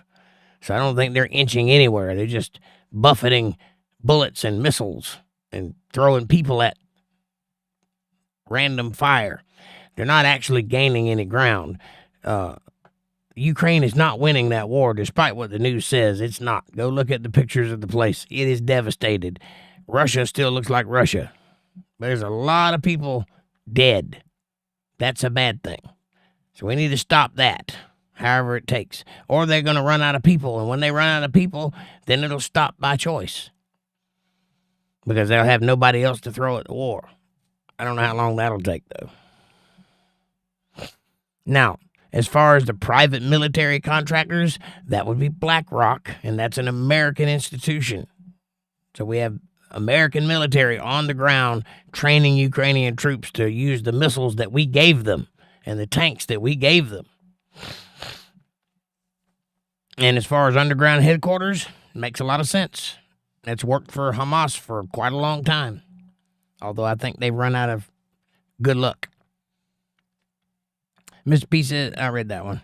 Amanda says, Dana, you are amazing, hon. And we love you and thank you so much, heart exclamation point. Mr. P says, thanks, Dana. Yes, thank you and thank you. Randy says, so he can control the whole country, Zelensky, which is why he's building underground bases so he can control the whole country. Yeah, maybe. I don't think he's got that kind of power. As I said before, he is a puppet leader. He was installed. That means that whoever's really in charge can take him out at any time and add somebody else. Batshit Crazy says, Dana, hieroglyphics. All positive, I think. Or suspicious. Don't be suspicious.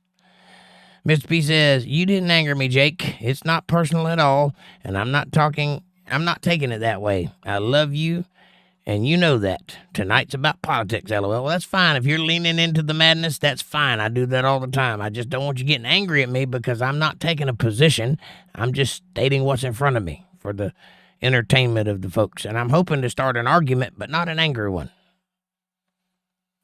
And Dana says, Mr. P, John, just in my country, we have already more than 3.5 million Ukrainians, not to mention the millions upon millions of Ukrainian refugees in neighboring countries, around half of them.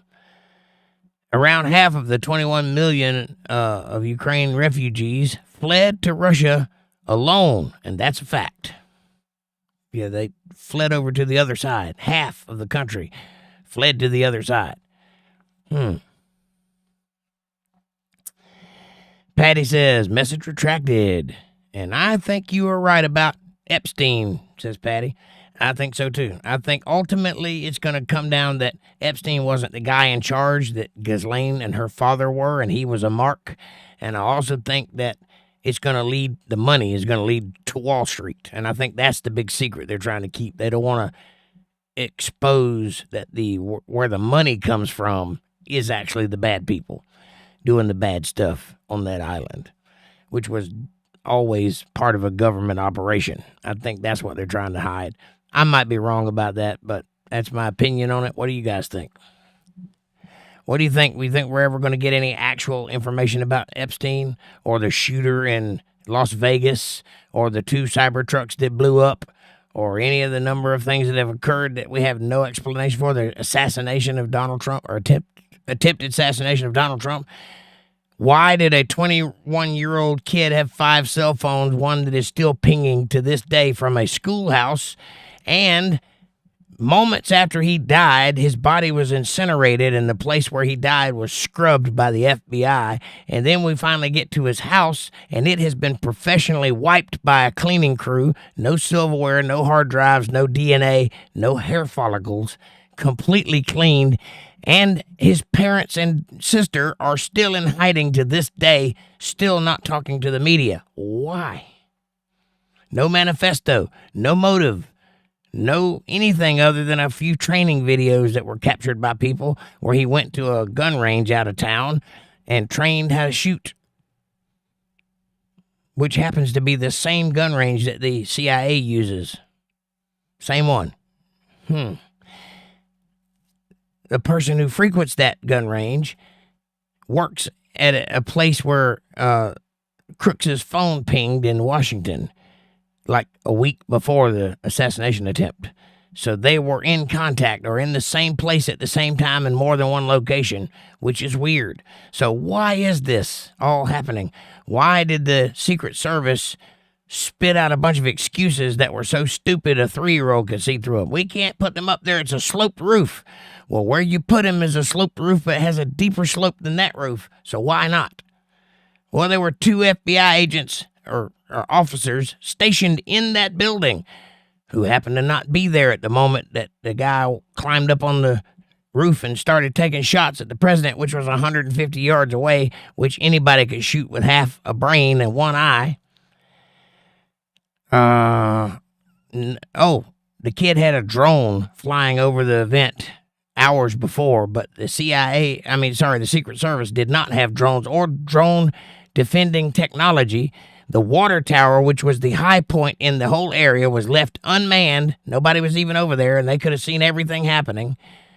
They had eyes on this kid all the way up, all day long. They had eyes on this kid and thought he was suspicious up until 5 minutes before he took the first shot. They lost him.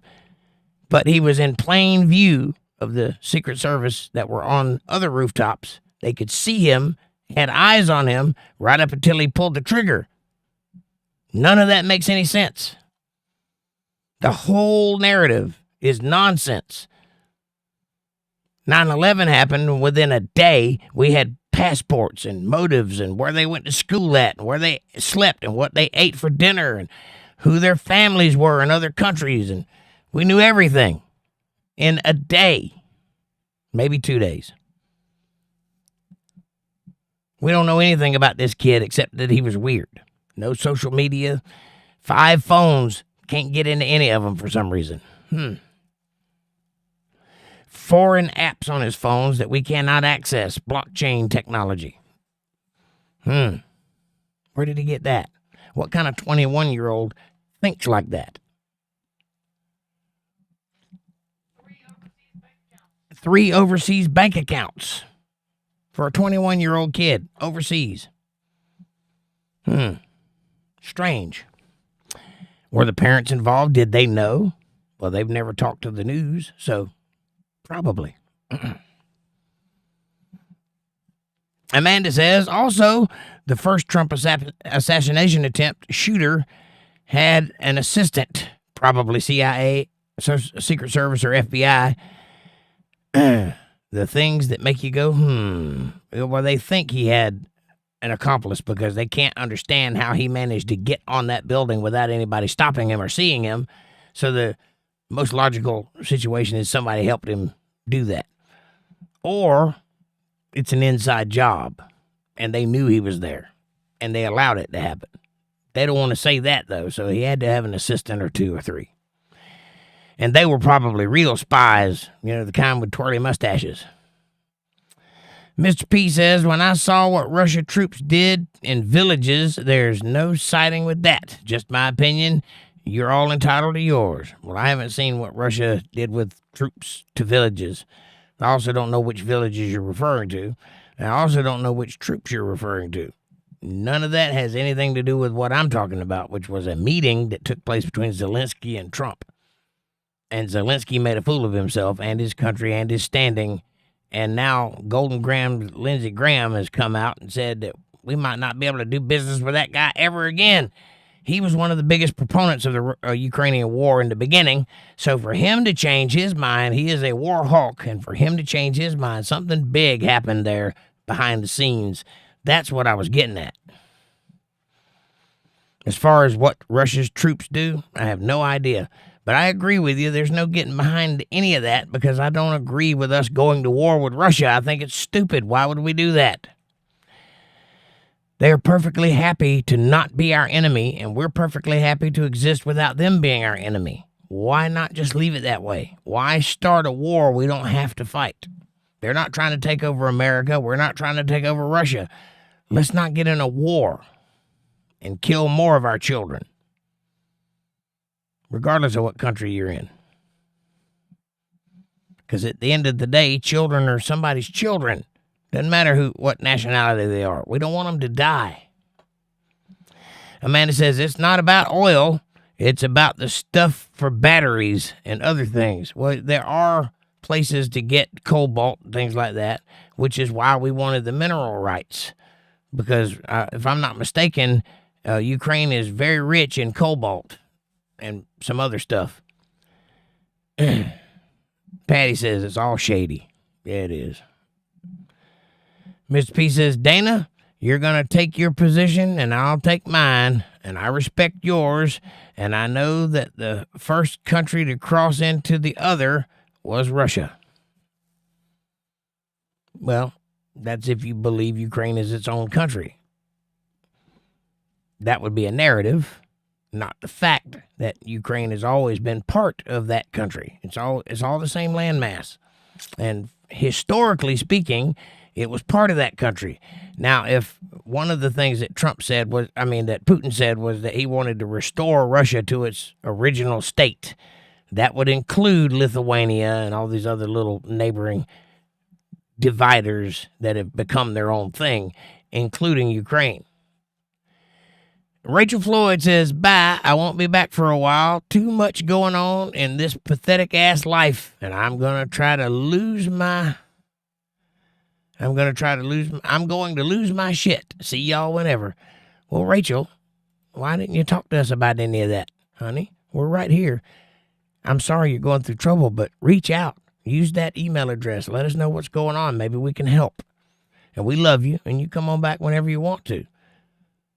But thank you for the super chat, and I'm sorry that you're having trouble.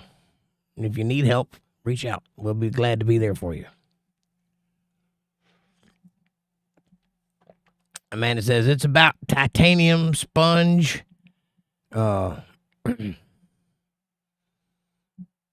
that word is, ilmenite and graphite. Possible, I don't know. Maybe cobalt, maybe graphite, I don't know. And Mr. P says, probably feared being cleansed. What are we talking about? Who? Randy says, I believe that you are right about Gates. Yeah, there's something fishy about that whole situation. I'm not sure what it is. But it seems to me like he backed out in a hurry. Everybody else had to go through scrutiny, too. Everybody else had all their stuff brought up and drama and everything like that. He would have been no exception, except for the fact the FBI really hates that guy. They would have probably went after him extra hard. Maybe they threatened him on the down low and he just backed away to avoid having the issues. I don't know. Something went on with that guy. He backed out real quick, and he was all for that position beforehand. So who knows what caused him to change his mind. But it sounds to me like he's probably guilty of what they accused him of. Or at the very least, did not have a plausible alibi for it, so couldn't litigate it in public and didn't want to ruin his family's reputation or whatever. Might have been that, too. I'm not saying he's guilty. I'm saying it looks that way. Fab Daddy says, to refer to that, Zelensky doesn't hold the cards.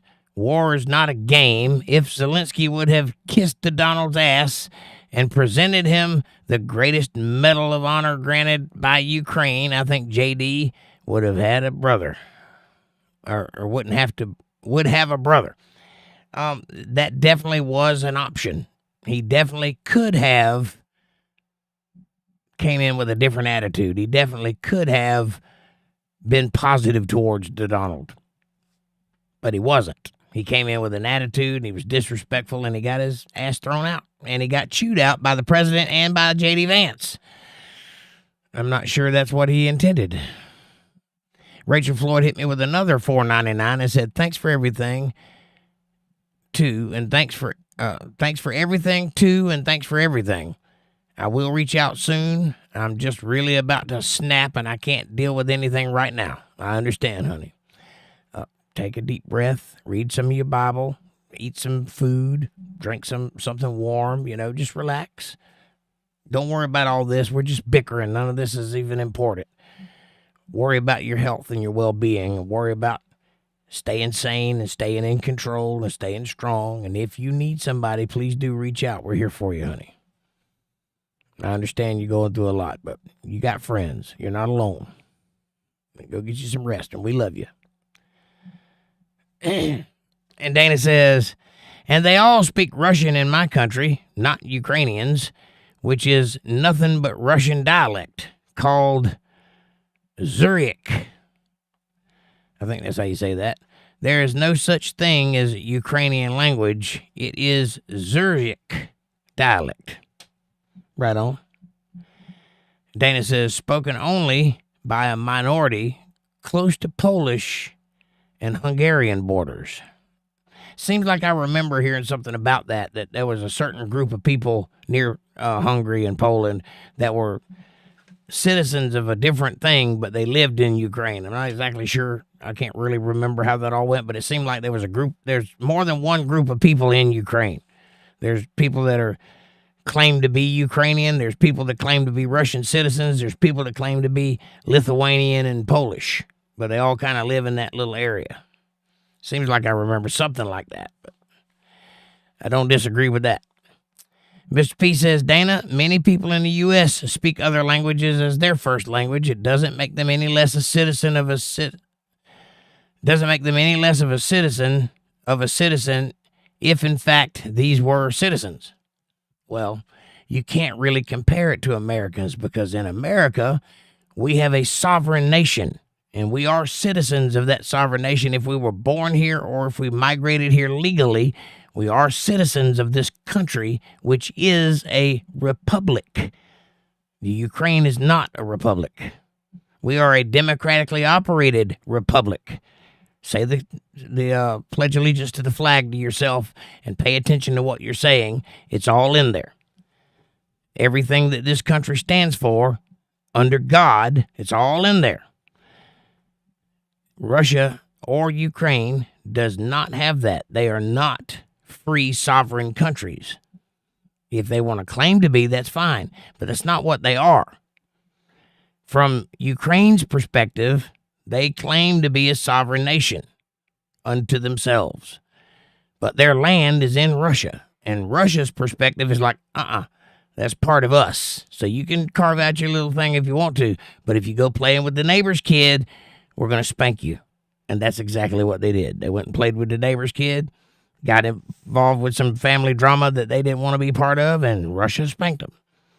Now, whether or not that ends is up to Zelensky, because he's the only one pushing to keep it going. Russia's been ready to come to the table for peace talks for quite some time, and also offered twice to Biden administration to sit down and talk about peace, and they denied him. That's also true. So there's more going on than just Putin bad guy. I'm not sure if he's a good guy or not. I don't really care. But there's more going on than just that. I promise. There's several different angles that this thing is being attacked from. And Europe is way more involved than they want to claim to be, because it was Boris Johnson and cackling Kamala that went over there and ended the peace talks under Biden's direction the first time, which started the conflict.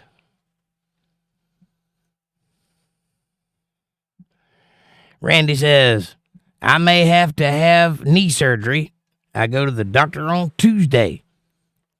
Well, that's a rough surgery to have there on your knee, Randy. How old are you? And if so, if you're over 50, it may take you a little while to heal from that. You may need to get prepared to walk with a walker or crutch for a while, because a knee surgery is very tedious for anybody over the age of 50. It takes a long time to heal, but when it heals, it'll be stronger than it was when you were 20, if you allow it to heal.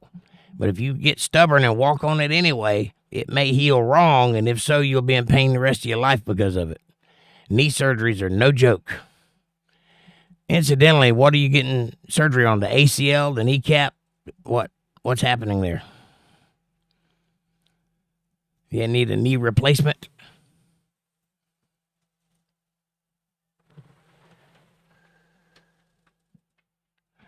Mr. P says, those who do fight for what sure looks to be a Ukraine flag. Yeah. Again, they're not fighting because they want to. Nobody wanted this war except for the leaders. The people did not want this war.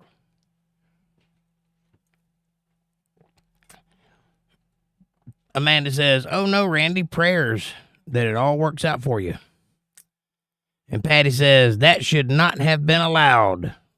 I guess you mean the Boris Johnson and Kamala Harris thing, or the war in general. None of it should have been allowed, unless you're referring to something else.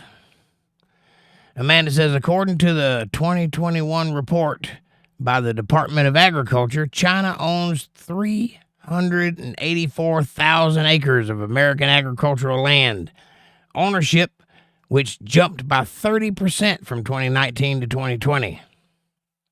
They are definitely buying up farmland, and for what reason? I don't know if it's for farming, but I don't like the idea of them owning so much of our land, I can tell you that. But I'm not in charge. We'll have to wait and see what happens with that one. Randy says, thanks, Amanda. Amanda's on it, Randy. You throw up a statistic and ask what it is, and she'll have the answer for you. Lickety-split. And she don't even swing that way. Amanda says, you're welcome, Randy. Am I still online? Am I still live? My thing just crashed again. Okay, I'm going to keep going like I'm still online. It's 11 o'clock already. Jesus, you guys are killing me. Mr. P says, that's just one of many concerns, Jake. I'm actually worried about new enemies of the U.S. who have supporters serving in our government and will create new issues with terrorism here. I agree with that 100%. That's definitely a thing that is happening.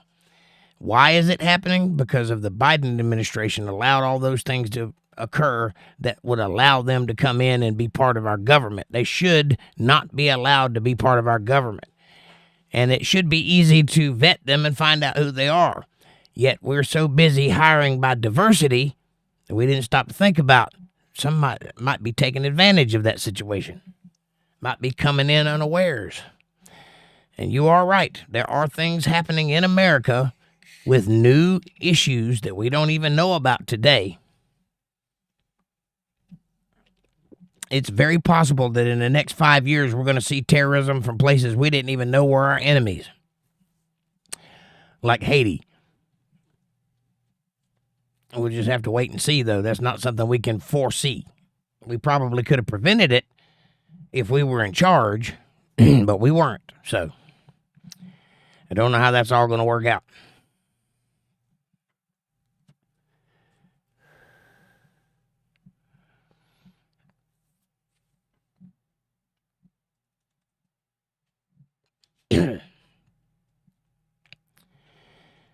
Randy says, when Biden opened the border, he let thousands of Chinese in and other people too, Hungarians and, not Hungarians, South Americans and Salvadorians and all kinds of people came in. They should not have been here.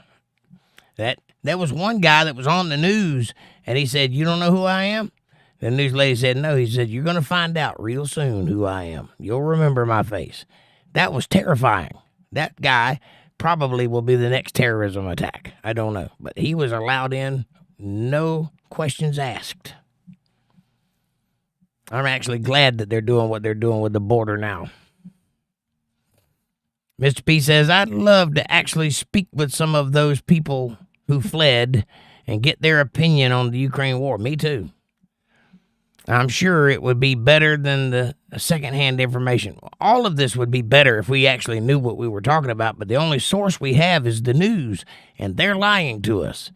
So you got to kind of pick and choose what you listen to and juxtapose that information with things you know about in real life and, compare and contrast, and then come to some kind of consensus and hope that you got it right.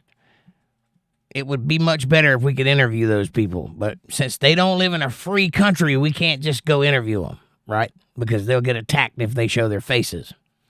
So, in fact, I seem to remember something about Zelensky putting out a mandate or something that said that if they were found out, that they would be conscripted and deported back to the Ukraine and put in the army.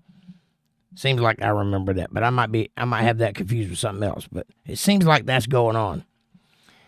But yeah, I would love to interview some of these people. I'd love to actually get involved and know what I'm talking about, but I don't have the time to become a correspondent, intrepid or otherwise. That's why you hadn't got a new hyperbole, because I don't have time to put it together. But sooner or later, I'll get some time and I'll put something together. Maybe I'll do one on Ukraine. Mr. P says, or third-hand information. It's even worse than that. Some of it's just outright lies. I think it was Denzel Washington that said, if you read the paper, you're misinformed. If you don't read the paper, you're uninformed. Something like that. If you don't read the paper, you're uninformed, but if you do read the paper, you're misinformed. I think that's how it goes. True. It's basically just for your entertainment, because they're not telling you the truth.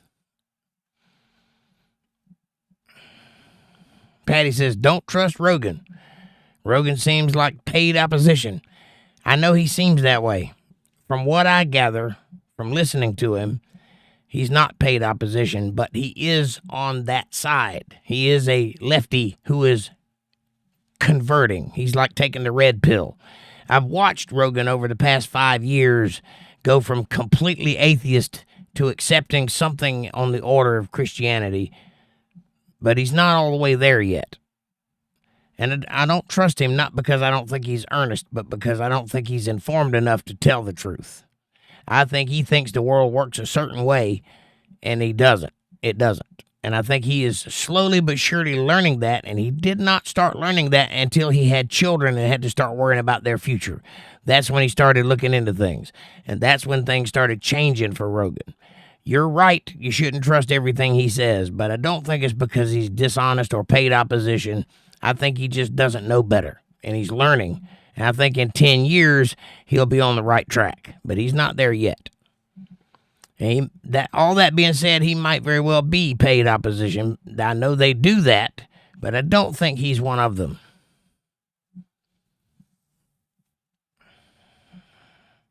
Or not intentionally one of them. He might be, but unaware. Amanda says, I have an open opinion on Rogan. I do like the fact that he brings any type of people on his show, so we have the opportunity to get the info directly from the horse's mouth. Yeah, he does do that. He does bring whoever he's interested in on the show and lets them talk for 3 hours, which is something no other news organization does. You'll be lucky to get a 3-minute clip out of somebody from the news, and it's condensed and compressed to where it's not really followable in the first place. Can't get a good sense of somebody in 3 minutes. But I don't think Rogan's a bad guy. I just think he's a brainwashed guy who is slowly but surely waking up to reality.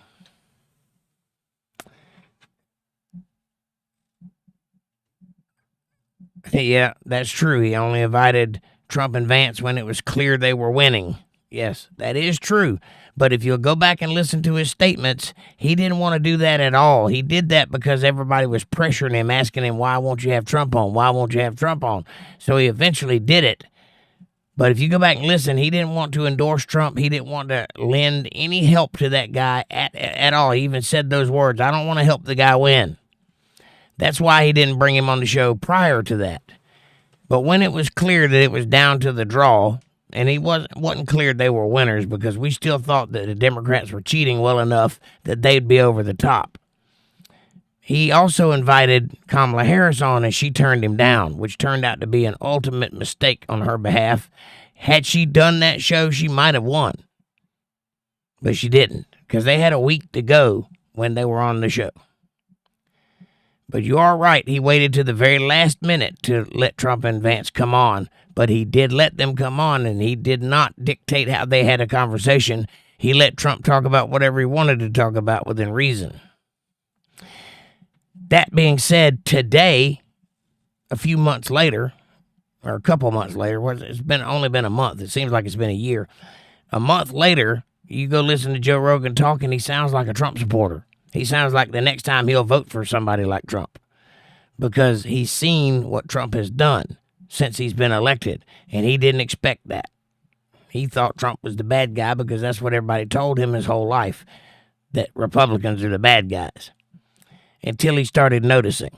And I think slowly but surely he's come around and write it down that I said so. I'm going to make a prediction, which would probably be nonsense, but I'm going to make a prediction that this time next year, Joe Rogan will be 100% MAGA and 100% in the favor of and will vote Republican in the next election. Write it down that I said so. I really think that's where he's going, but I don't think he's there yet. And Russell Brand is clearly paid opposition. You might be right about Russell Brand. I don't know. He seems a little bit wordy to me. Like he tries to put big words in places big words don't need to go. And he talks about American politics like it's European politics, which is completely different. But he uses words like systems, instead of government. It just stinks, says Patty. Yeah, everybody seems to be on one side or the other, and the other side can say, well, that guy's paid opposition. I don't know if they are or not. I know I'm not getting a check from the government. And let me tell you something right now, government. I will say anything you want me to say if you give me a check. I am for sale. Just so you know, government, you want me to support Kamala Harris? I will say the most nice things about her. I will tell everybody to vote Kamala Harris. I'll have this face when I do it, but I'll do it. And I will be clear that I'm getting paid to do it, but I'll do it. So I am absolutely for sale, government. If you want to hire me to be a shill, bring it on. Back the truck up. I'll take it. Just so you know. Amanda says he tried to get Harris too, but she wanted too many stipulations. Yeah, she wanted to not be in front of him for 3 hours. That's what she wanted. She can't carry on a conversation for 3 hours. She can't keep it together that long, and somebody would hear her little pearl earrings talking to her if they got that close. Mr. P says, this is a great subject for my YouTube shorts, asking actual Ukrainian refugees and Russians their opinion on the war without interjecting with any opinion of my own. I think that's a great idea, Mr. P. I think you should do that. If you need any help, let me know. I'll be glad to help. And they need to speak English, or we'd need a translator, though. Yeah, I think Google does that. You could probably set it up or get one of those little phones that translates. That technology is pretty good right now, so you might have to get a English to Russian translator software and then translate what they say or put it in subtitles. Let them speak in their language and then put what they say in subtitles. But that technology is fairly good right now. It's not 100%, but it's pretty good. You can get the point across anyway with it. But I think that's a great idea, and that might make great YouTube shorts, and it's something everybody would want to hear. So you might be onto something there, John. Thanks for the support, y'all. Always, 100%. I'll back you up in any way I can. If you make shorts, I'll even promote them for you. Amanda says, much love, Mr. P. And Patty says, had help. Right on. Mr. P says, back at you, Amanda. Amanda says, definitely, Patty. He absolutely had to know he had no way out. So who promised him what and who helped him? Yep. John H. is here. John says, hi, everybody, and thank you, Jake, for saying that no more war and killing our children. Spread peace through the world. Amen. Amen to that. Let's stop killing our kids. Let's stop sending them off to wars that they can't win. That even if they do win, they'll pay for the rest of their lives. It's not worth it. There's just too many ways to solve problems nowadays that don't involve in brutal war. We've had enough of that. There's been a war somewhere in every year of my lifetime, except for now. So let's keep that momentum going. And Amanda says to Rachel, oh, Rachel, hon, I'm just a message away anytime you need me. Get in touch with me. I love you, chick, and thanks. Right on. And Mr. P says, I hope things improve for you, Rachel. Definitely speak up, though, if you need to. That's right. We're here for you, honey. And Rachel says, I love y'all, and I will do Amanda. Heart, heart, heart. And Amanda says, Rachel, I'm here, hon. Vibrating heart. Thank you, girly. Gertie. Mr. P says, sending hugs and prayers, Rachel. God bless. And Rachel says, heart, heart, heart. John says, hi, the whole world needs to wake up and stop all wars. We are only on this earth a short time. Why cut it shorter? Love and peace will win. Amen. Yeah, this is a finite life, and we do everything in our power to shorten it as much as possible, it seems like. We need to stay here as long as we can and stop killing each other. Amanda says, hi, John. Randy says, I'm 66. All right, well, yeah, you're going to have time with that knee. Take it easy. Don't push it, and don't do things your doctor says you can't do. And he says, I have bone on bone, and I need a knee replacement. Yeah, that's going to be a hard surgery. It's going to hurt for a long time. But you stay off of that knee when he does it. Get your crutches or your little walker or whatever you need to do to stay off of it. It will heal, but it's going to take longer since you're 66 than it would if you were 30.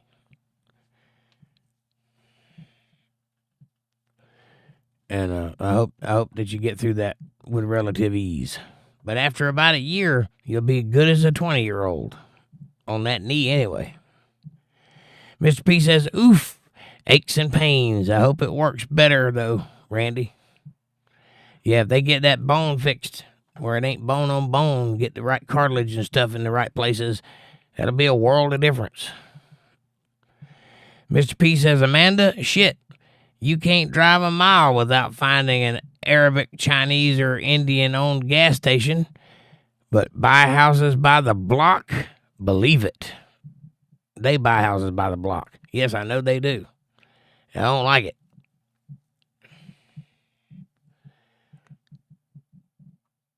And Patty says, and who has been in Haiti? Well, that would be Hillary Clinton and the Clinton Foundation. And I'm pretty sure that they're pissed off about all their children coming up missing. On the other hand, Oprah's school in Africa has just been hit with an influx of young girls to fill up her school. I don't know nothing, though. It's a coincidence. Oprah Winfrey being one of the larger supporters of the Clinton Foundation, donators. I would say that it's probably hand in hand, but I don't know. I'm just drawing lines where lines don't exist. All of that under the Epstein umbrella, which is definitely some form of psyop. I don't know what it is, but it's definitely government operated. There's just no way it's not. Amanda says our government gives them 5 years to come here and make it in a store or a motel, and we pay them while they're here. Kind of makes you want to change your name to an Indian name and move back to the country. See if you can't get yourself a motel or a 7-Eleven or a new truck at least. Patty says that Scientology buys houses like that also. Yes, they did. They don't so much anymore. They kind of gone out of style, but for a while in the 70s and early 80s, they were kind of big, and they bought up a lot of property. Amanda says, I take all his extra time and energy. Yeah, I don't have hardly any energy to go to bed. I'm about to fall asleep on you right now. Mr. P says, F insane, Amanda. I can't even get an income tax return because I'm single, Amanda. But foreigners get those kinds of legs up. I'ma shut up so you and Jake can get some Star Trek in, LOL. Ha! We're watching Dirk Gently, the Holistic Detective right now. If you hadn't watched that season, watch the old one, not the new one. It's much, much better. It's BBC, and the new one is like Sci-Fi Channel or something. But the old one is much better. Dirk Gently, Holistic Detective. It's a parody of Sherlock Holmes, and it's wonderful. And it was done by Douglas Adams, the same guy that wrote Hitchhiker's Guide to the Galaxy, which we're going to watch after this. I'm introducing her to a new way of thinking. And those of you that have read that work, you know what I'm talking about. All I got to say to that is 42. And Amanda says, I hear you, John. Mr. P says, I never thought the Dems would win, especially after the attempts on Trump's life. Well, when they shot at him, I knew that he had already won. I knew that sealed the deal when he got shot at. I knew that because of past experiences with presidents getting shot at, and because they realized he wasn't a coward like the rest of them were, because we could just see Nancy Pelosi or Nadler or Schiff in that position, curled up in the fetus position, peeing on themselves and crying for mommy. Meanwhile, Trump is saying, where's my shoes? Fight, fight, fight, and trying to stand up while the Secret Service is hanging off of his shoulders. That was a very patriotic statement. I don't care who you are. I don't care what side you're on. Every man in America went, yes, and every girl in America went, oh. I promise you, that was the thing that got him elected. Patty says, message retracted. Message restricted. He's on payroll, says Patty. He might be. You talking about Russell Brand or Joe Rogan? He might be. I don't know the answer to that. I don't think Joe Rogan is paid opposition, but he might be. I would say people like the white-haired guy on CNN. What's his name? Not Jake Tapper, the other guy. I can see his face. Anderson Cooper. That guy's paid opposition. He literally is a CIA plant. Mr. P says, I can't wait for Bible study. I had to miss the live show last Monday. I understand, buddy. I can't wait for it, too. It's going to be a good one, too. We're culminating in Matthew tomorrow night and Monday night. I don't know if we'll get all the way through it, but I think we're pretty close. Anyway, I can't wait for Bible study, and I can't wait to see you guys there. And Patty says, she was losing. I mean, you mean Kamala Harris was losing. Yes, but she didn't know that because all the polls said she was winning. Let's teach our children well, says Patty. I agree with that 100%. Let's stop with all the nonsense and get back to social studies and civics and math and science and history. English, for God's sakes. Let's get back to teaching grammar in school. Enough with these books that you wouldn't dare read in a PTA meeting, but somehow the kids have access to them. Let's get rid of that and start with the English and grammar. I, for one, am tired of hieroglyphics.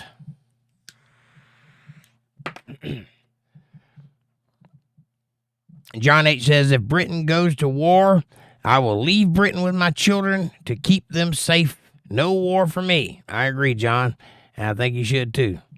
Amanda says, are you coffeeed out or ready for more?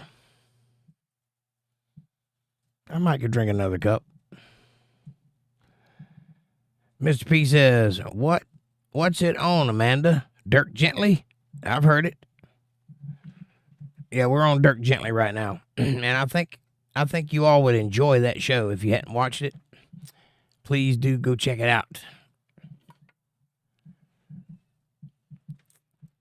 Amanda says, I think it's on YouTube. Yeah, you can get it on YouTube. I'm sorry, I didn't understand the question. Yeah, it's free on YouTube. You might have to go look for each episode, and I think it's 2 seasons. I'm not sure about that. It might be 1 season. And I don't remember how many episodes it is, but it's the old BBC version of Dirk Gently, not the new one with the young kid and Frodo, the guy that played Frodo's in it. Something Woods. Isaiah Woods, is that his name? I can't. It's something like that. Anyway, don't watch that one. It's a little bit nonsensical. It's good, but it's very young. The good one is the old BBC one. Dirk Gently, Holistic Detective. If you write that in, it should pull up all the episodes right in order, but you might have to look for them, but they're there on YouTube.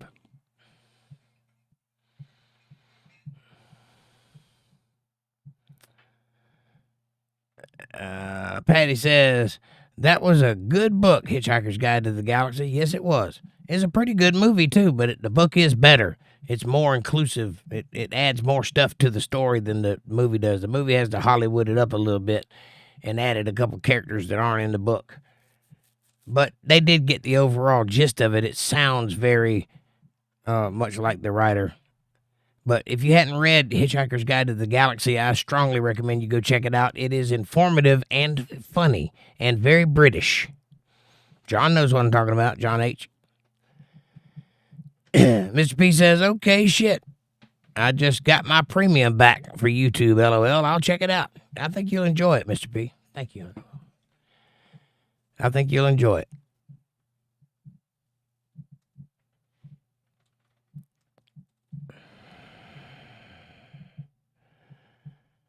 I can't keep up with the chat because it keeps jumping on me. Amanda says, Mr. P, the Roku channel, Amazon Prime, and Apple TV. It's also on YouTube. Mr. P says, I have them all, Amanda. I'm good then. I'll give it a try. Please do. I think you'll enjoy it. And also watch Hitchhiker's Guide to the Galaxy. I don't know if that one's free or not. I haven't looked yet. But it might be for free because it's an older movie. It's a good one. I think you'll enjoy that too. Hitchhiker's Guide to the Galaxy. And if you can't find the movie, go read the book. It's online. You can find it. Amanda says, LOL, right. Have fun, Mr. P. And Patty says, that's right, Jake. Right on. Thank you, Patty. Mr. P says, I sent you something on CashApp. I like knowing you get every dollar. Thank you, John. I appreciate you, buddy. God bless you, sir. I'll look as soon as I get off of here. Amanda says, oh, thanks, Mr. P. Mr. P says, plus, you don't got to wait a month to get it. To get the money either. Just makes more sense. I agree with that. 100%, man. Thank you for that. And I don't get paid till the 23rd of every month at midnight. So I can't even use it during the day. I got to wait till the next day. So basically, I get paid on the 24th. And I've been making right about $150 to $200 a month with the ads and all that stuff. And also the super chats. So it's not as much as you think it is, but it's definitely worth continuing, you know. I'm not getting rich or nothing. I've had people insinuate that before, like, you're the one making the big bucks on YouTube. And I'm like, really, you think so? Would you like to see the whatever you call it, the account?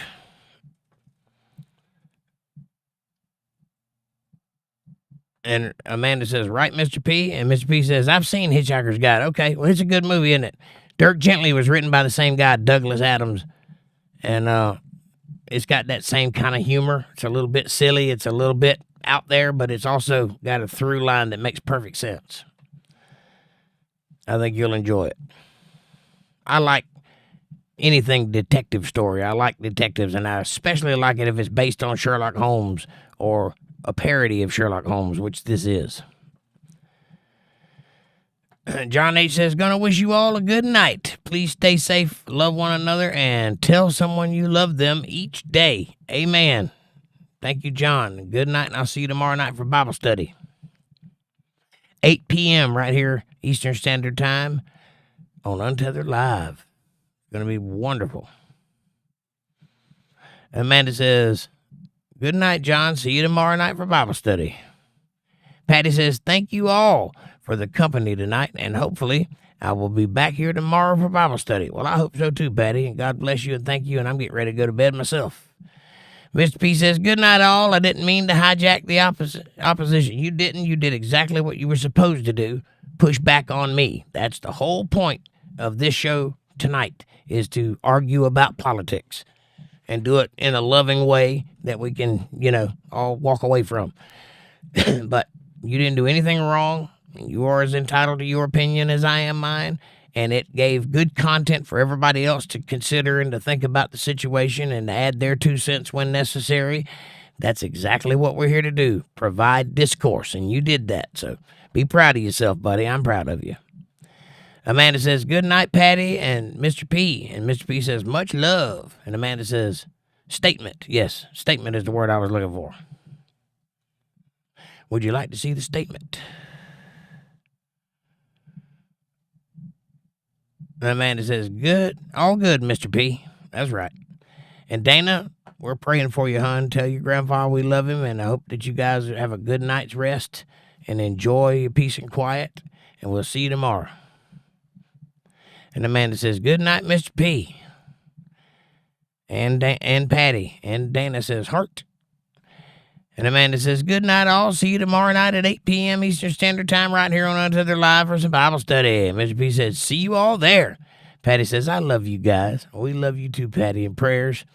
While you guys are sitting there getting ready to watch me leave, hit that subscribe button and press the bell icon so you get notifications of when I'm going to be online. Smash that like button. It's free. It's effortless. It's right in front of you. There's 13 likes so far. If you hadn't done so, do it now.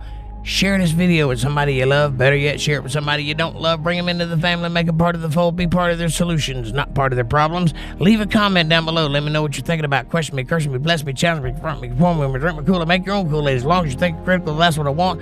Critical thought coming from that brain of yours. And hey, if you like the show and you want to see more of it, you want to have more discourse, more political intrigue, more palace intrigue, more conversation, you can help me out by joining the channel or throwing in a super chat or going to paypal.me/jakejohnsonband or CashApp $JakeJohnsonBand. Every little bit helps. It is a win-win.